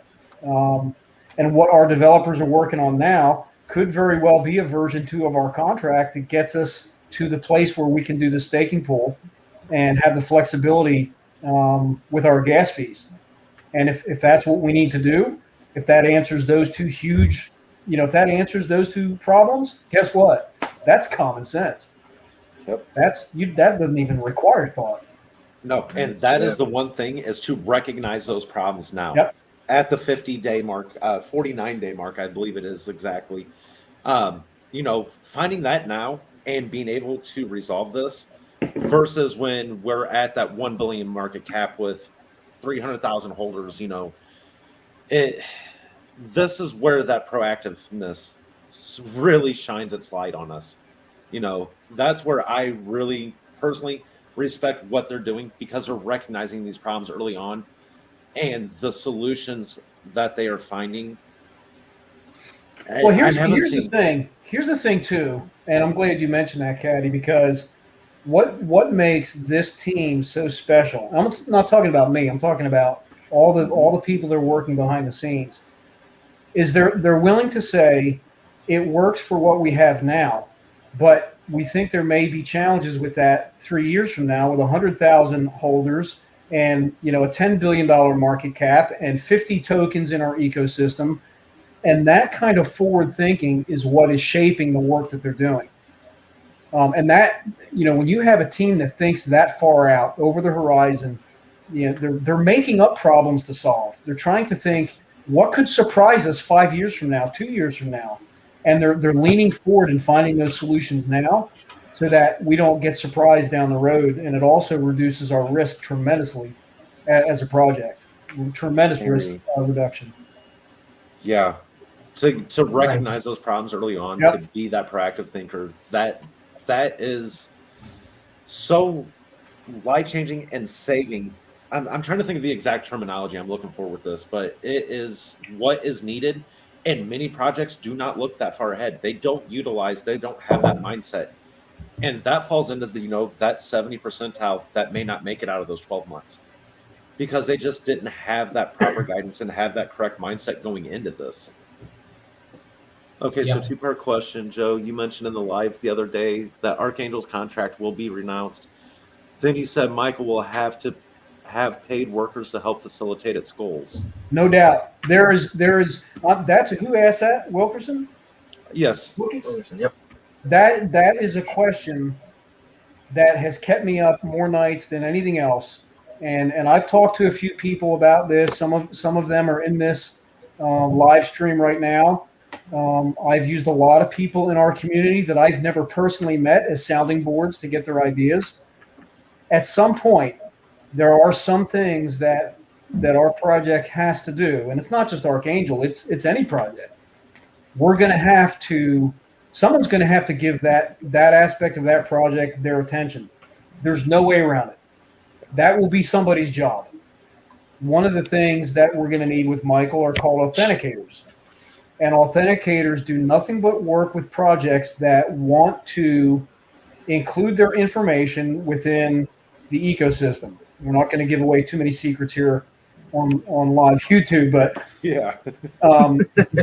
we will need authenticators to work with these projects to authenticate what they're saying is true and what information they're giving us is legitimate and accurate. There's no algorithm that can do that. That's somebody doing the work. There will be teams of people doing that work. Those are called authenticators. The second component of Michael is the education side. That's going to require employees. That's going to require paying people to produce things. There's certain things that the community can do voluntarily, and the volunteer basis that we're operating right now is good. We're able to do what we need to do right now as a volunteer community.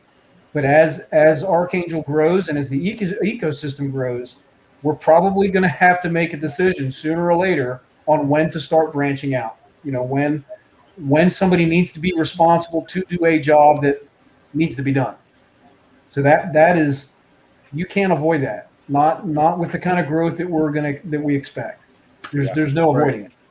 No, to reach those accomplishments, there is no avoiding it. And No. that's it's just unfortunately what is going on. And I'm going to say unfortunate. Not only is Arca solving issues within the crypto space, we're creating jobs. The project is creating jobs within. And that's big in today's world. I know that you can go almost anywhere and ask, and put an application in because of COVID and how the world has become in the last, 12, 18 months. But that opportunity, I still look as that is opening doors to someone who is looking for something like that. And that actually brings to Wilkerson's second part of his question, is where can he put in an app? Yeah.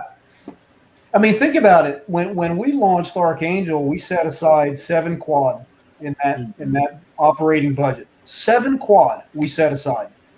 It's now grown to 9.6 quad. Yep. 9.6 quad. And we've burned, 47%?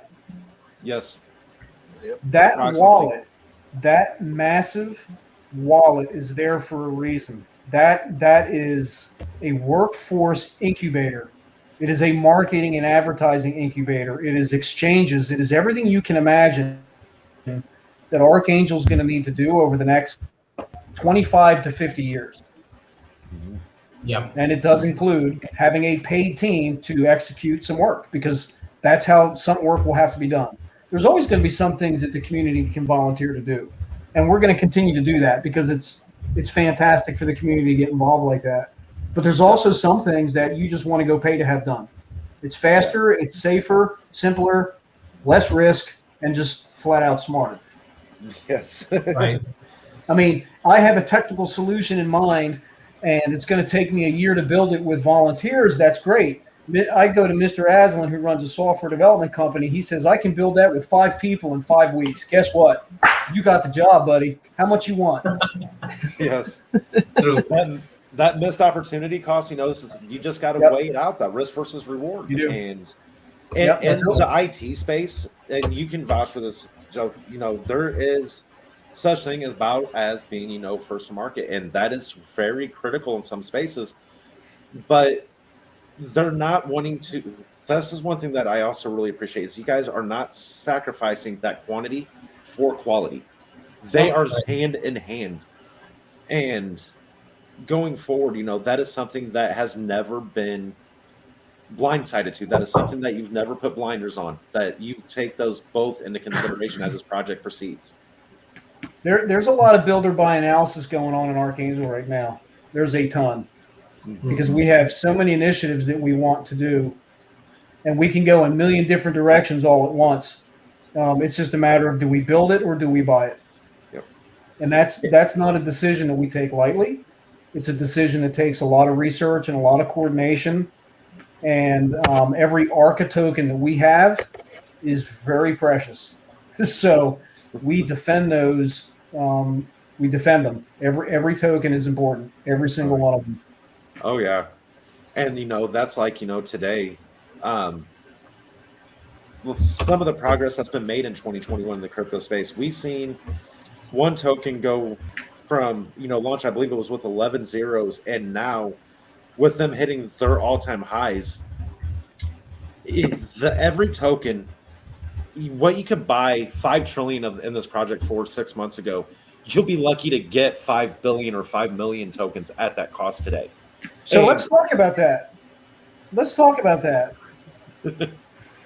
Because that's a topic that people want to talk about, but they're afraid to ask. Like some of them do. They're like, how many tokens do I need? Yep.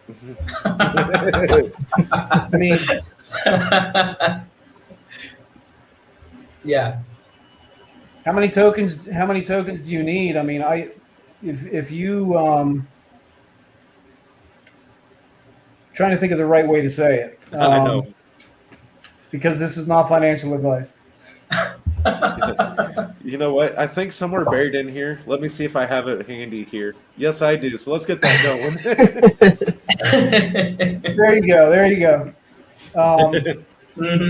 There will be a time when, and this is what I truly believe. If there's a lot of people that are all in right now, and there are some that are waiting.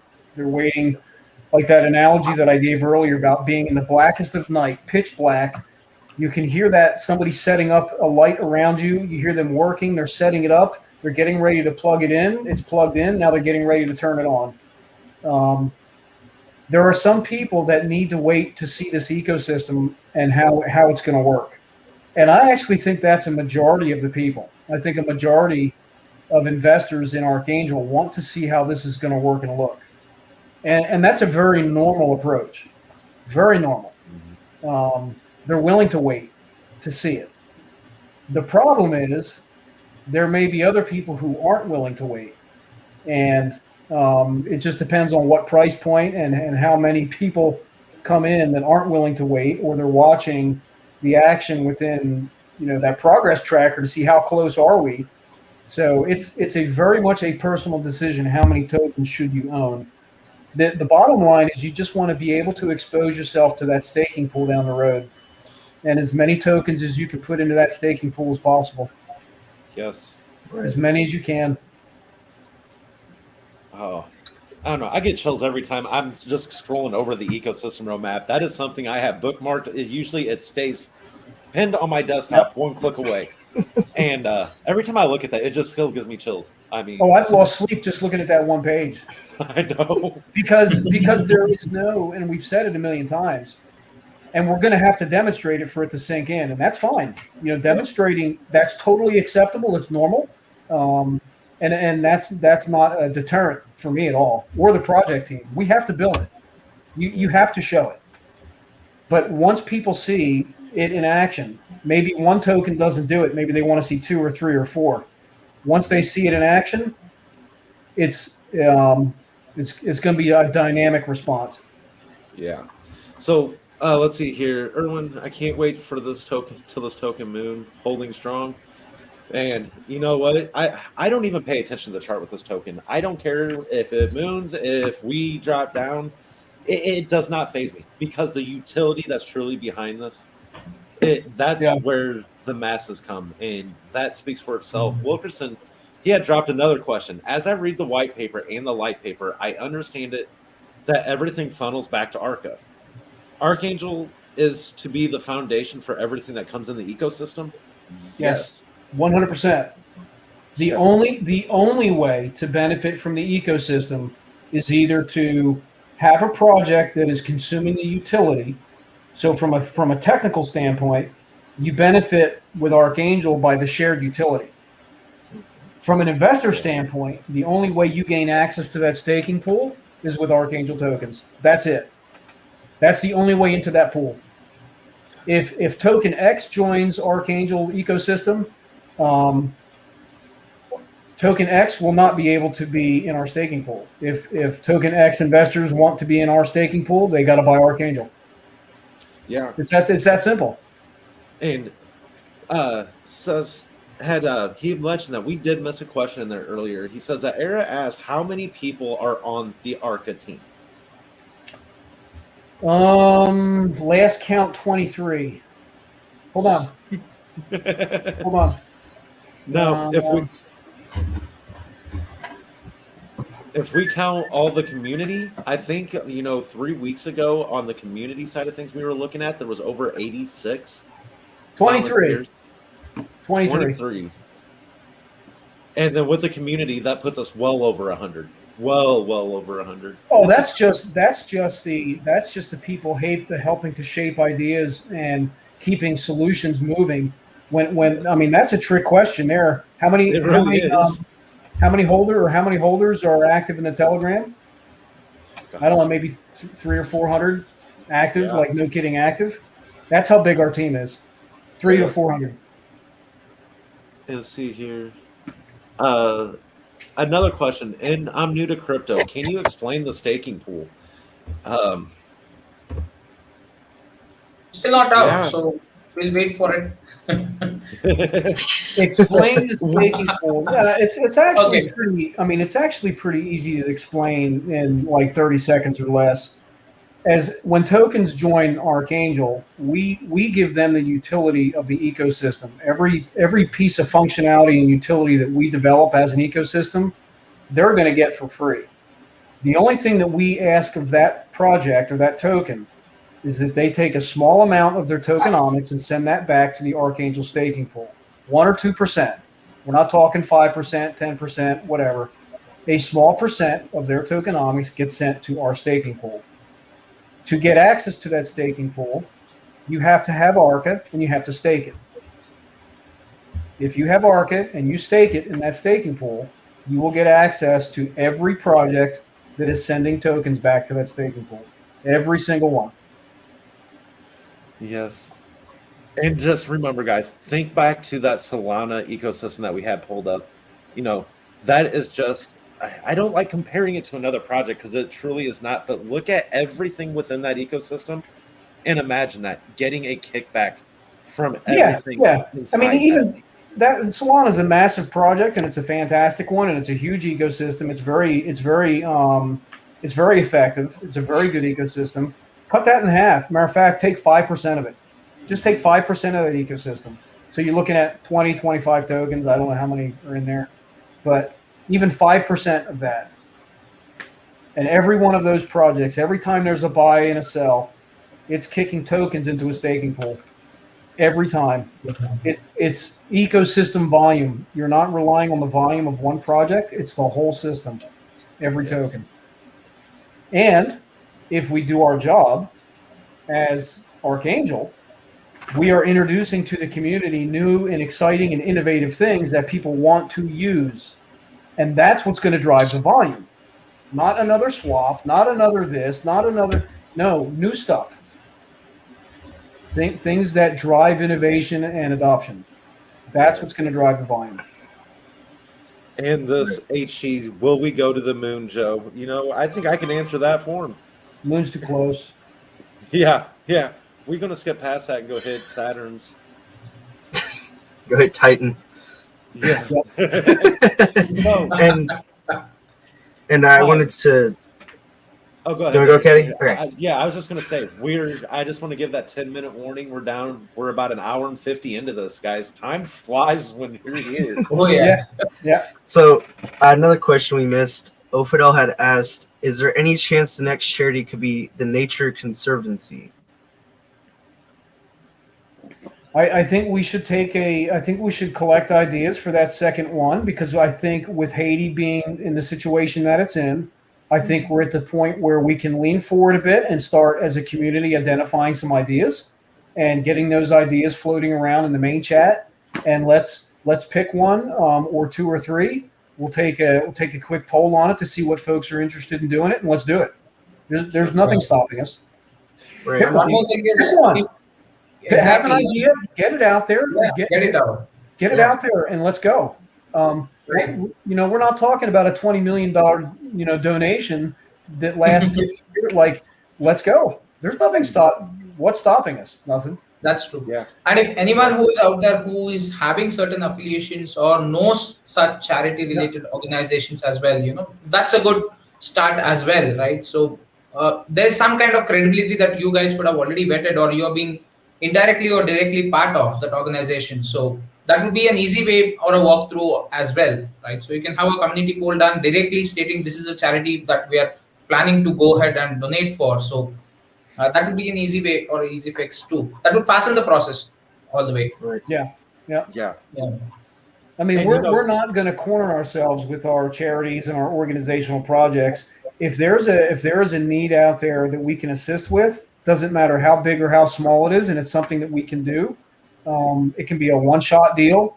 It could be anything. But get those ideas out into the community, and let's get some traction on them and do them. Yeah. There's nothing stopping us.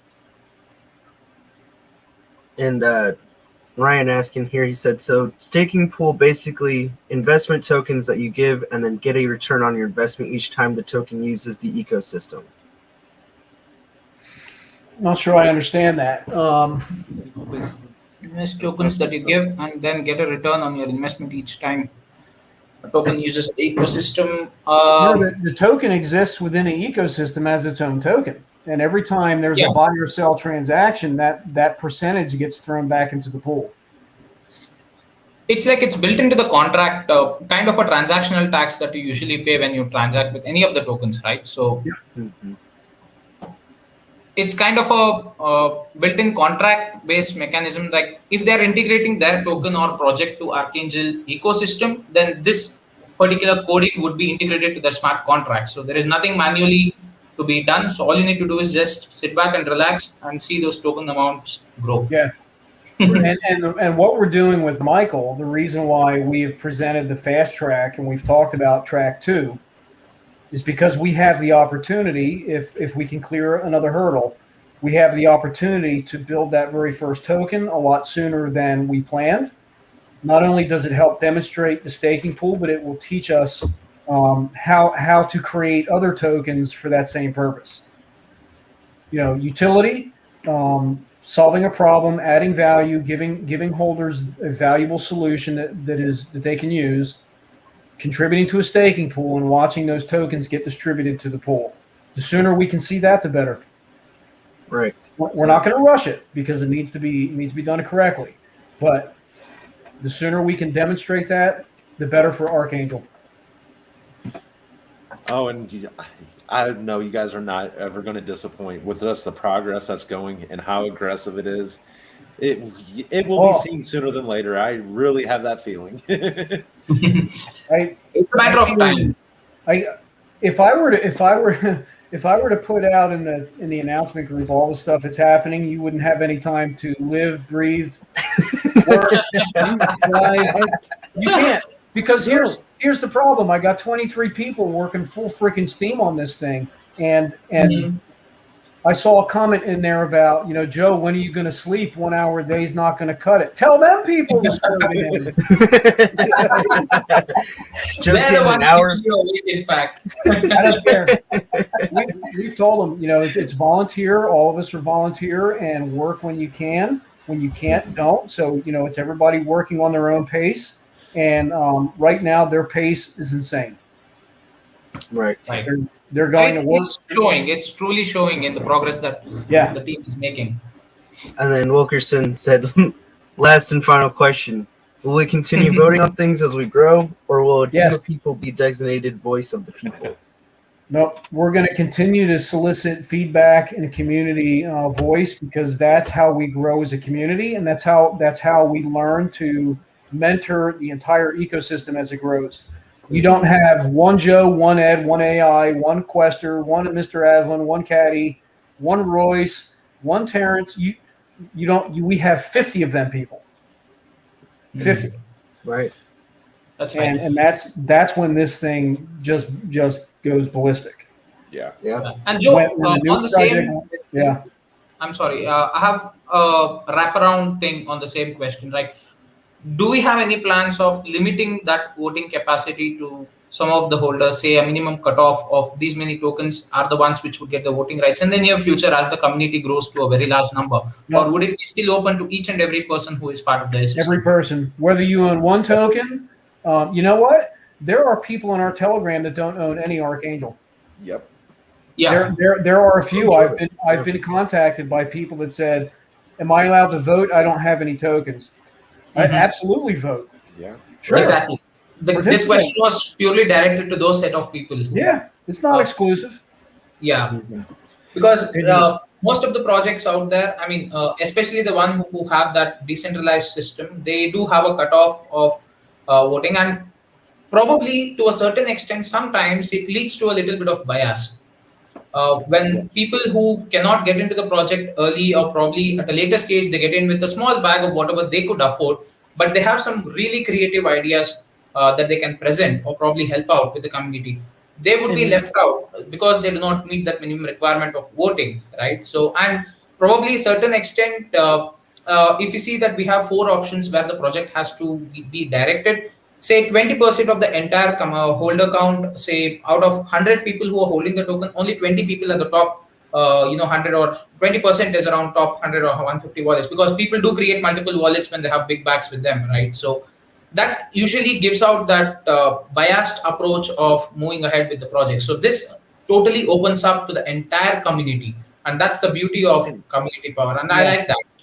Yeah, I want to speak up on that one, because when I found this project before its launch, and I noticed that the votes were being done by the community, and it didn't matter if you, at that point, nobody held anything. Nope. You know, Yeah. that was, to me, one of the major flaws within crypto, within projects, is to gain those voting rights, you had to have this, and not everybody has that to be able to throw in. And it's the small guy's thoughts, the small guy's his opinion didn't matter. It took money to have that opinion. Yeah. That was, I just wanted to throw that out as we were talking about that. That was one of the strong attractions to me with Archangel out of the gate, is when they say they were true community, 100% community token, that right there is what proved it. That right there is what laid it out. It valued every community, not Archangel community, every crypto enthusiast community, to allow that vote, to be in part of that voting process. If you got Telegram and you're able to jump in there, you got to be a part of that. And that, to me, that was innovation in itself within crypto space. That was the first innovative thing that I personally got to witness. It's hard to do. It's hard to do that. There was a lot of resistance in doing that. A lot of people don't understand why we're doing it, but it's going to make sense as we grow, because that's how you get those new projects into your ecosystem. Yes. Yeah, That's right. and like I don't understand those ones that they say they're community, but they're only led by like those 5-10 people. Yep. And it's like it doesn't really. And then the issue too is as well, it's like they could get disconnected from the community, so that now they think what they think is an issue or a problem, the community would think different, and the community would be like, well, yeah, this could be a problem, but this is a more pressing problem, and this should be addressed first. This should be prioritized. They don't have that capability, or sometimes even that bridge, to be able to actually interact with them in that way. And the way that we have built Archangel is, no matter how big we get, there's always going to go down to that baseline of just people being able to vote on matters, being able to bring up ideas, having it go up for vote, and for those people to vote on them and saying, voicing their opinion on whether this is more important than this, or this is less important than that. That's true. I mean, it's like, even though you feel that you are speaking that we are decentralized as a community, it's still that only a portion of that community holds the entire power. So you're still being centralized, and that's how it is, right? And especially here, see, think of those developing and underdeveloped countries. The amount of money, like take my country for example, India, the amount of money that you need to shell out in terms of dollar values, I need to convert my rupees to dollars in terms of currency, and there is a huge difference to that. And think of other developing countries like Vietnam or Philippines. Think of their currency, the native currency, because that's what the people need to invest in when they want to get into the crypto space, right? So you cannot buy any crypto directly with say INR or anything as such through the swaps right now. There is no digital currency for that native currency, native token, currency in their country. So that conversion itself is a huge deal for them. So they cannot be one of those top shots until and unless they have a lot of money with them, right? But yeah, having that power thrown out to the actual decentralized community, that means a lot. And that gives a lot of power to the project too. Right, yeah. And it helps the project be able to actually keep going and to keep pushing forward and to keep solving these solutions, or these issues, is that they have the people that, from number 1 to number 3,000, all of them have the same voice, all of them have the same power. And once you can get something like that achieved, it's gonna change everything from there on out. And 2, it's going to be a very strong crypto that you're building right there, because nobody has, like I said before, sure, these communities could have started out where they had people all vote on them and everything, and then they eventually just got to that point where it was only 10, 15 people. And again, like I said before, they get detached from the community, so they may be solving problems, but not really solving problems. But once you get that crypto that keeps that foundation, that keeps that together, that keeps that intact, it's going to be a huge game changer. It's going to be a huge attention grabber for people, and it's going to be the changes will be insane. Yeah, we keep forgetting words to actually put how this project goes ahead.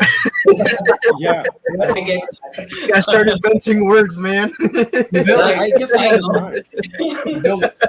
we need to have a dictionary open right next to us next time when we start this conversation. Type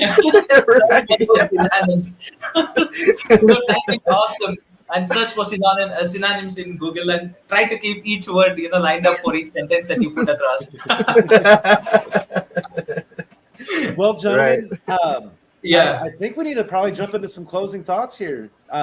Antonio, Mr. Aslan, do you guys got anything that we want to? Let's just say that I'm very thankful for Joe for joining in with us today. Yeah, thank you for having me. It's been really nice, and probably we will definitely have you here more in the coming weeks, as and when you can. I know you are very busy. And I want to remind the community too that this is always open for anybody in the community. Yeah. This isn't strictly Arka's thing. This is the community's thing to come in, have a good time, And I want to thank everybody for letting us be part of your Sunday night for the last 4 weeks, guys. This has been a fun and amazing on my end for sure. I enjoy this a lot. It's one of the highlights of my week, Sundays. Yes. Watching the cafe. That's right. Yes. So, I got to say as well, yeah. Oh, sorry, Antonio. Go ahead, buddy. You're good. No, you're good. I'm definitely thankful for being able to come out here these past 4 Sundays, being able to do these things with you guys, being able to have Crypto Caddy and Mr. Aslan and even Joe tonight with us. And I'm really looking forward to more people joining us as well. And I know it's going to be great. Every Sunday, I always know it's going to be a good show. It's going to be a good talk, and the community's always going to be there. So, yes, I agree. Yeah, and it was real easy to join. They sent me the link. I clicked the link, turned on my mic, turned on my camera, done. Yep. Yeah. Yep. You don't have to be fancy like me, where I have a green screen. It's open. You don't need anything. So more community, over time. If you want to hop on here, even for a half an hour of the stream, knock yourself out. Yeah. Really, come on in and get together and chat. Exactly, because there's going to be one of these weekends, guys. I won't be in my studio. I ain't going to lie. I will be sitting in the passenger seat of my car, tethered to my hotspot, having a stream with you all. Yeah. But, Joseph, is there any closing thoughts you want to throw in before we wrap this up for the evening? Just those 3 words I like to say, man.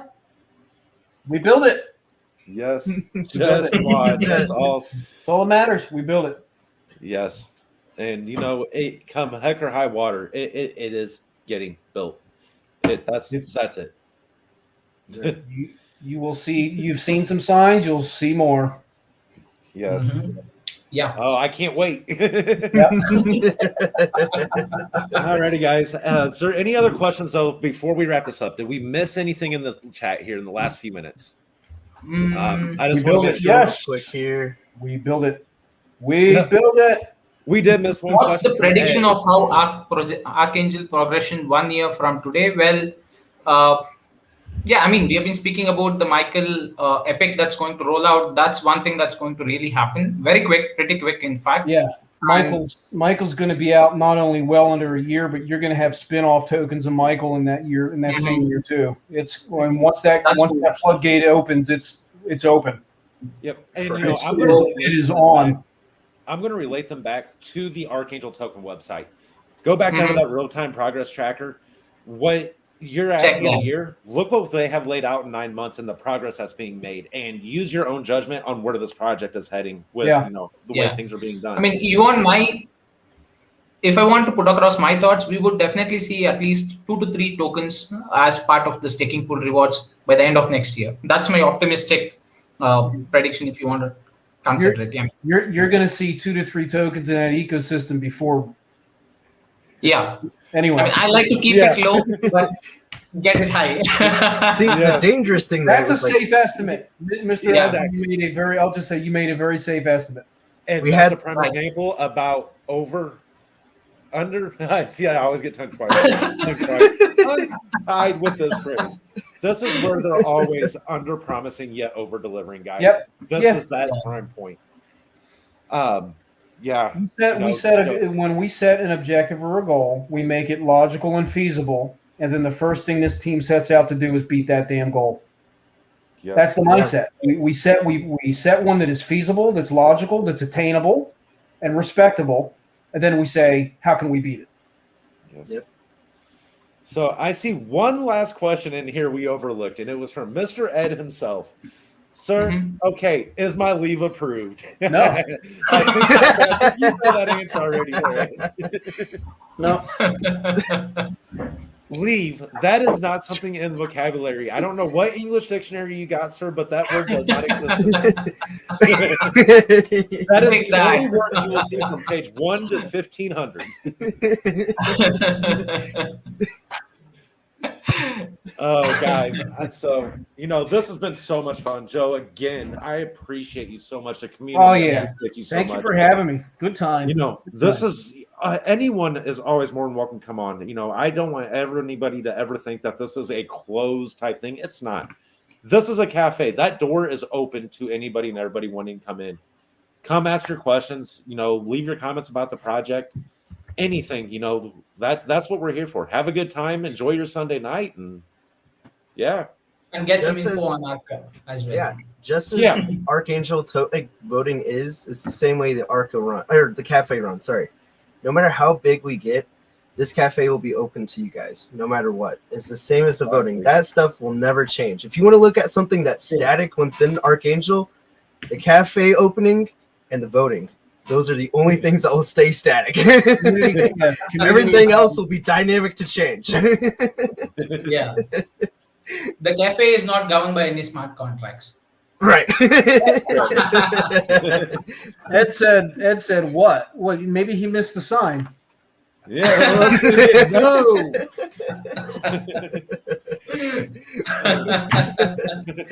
That's cool. All right. Guess we'll have to cut off right now. Yeah. Yes. Again, There thank go. you, community. Unless for YouTube guys kicks us. supporting your Arca Cafe. We enjoy doing this every Sunday with you guys. So we look forward to next weekend. Make sure to spread the word as much as you can, guys. If people can't get in the Telegram, this is that other resource for them to come in and to touch that other sense. They get to see visually. They get to hear what is going on outside, to a place that's available to everybody that has internet access, guys. So, we encourage going to the Telegram. For those who just have a thing against it, come check us out here. We'll catch you up with everything going on. Yep. Yep. So, Agreed. have See a you, great everyone. night, guys. Next week. All right. Thank you, guys. And as always, I got to finish with this. Thank you, everybody, for your services. Everything. Absolutely. Love y'all, and we'll see you next week. See you next time.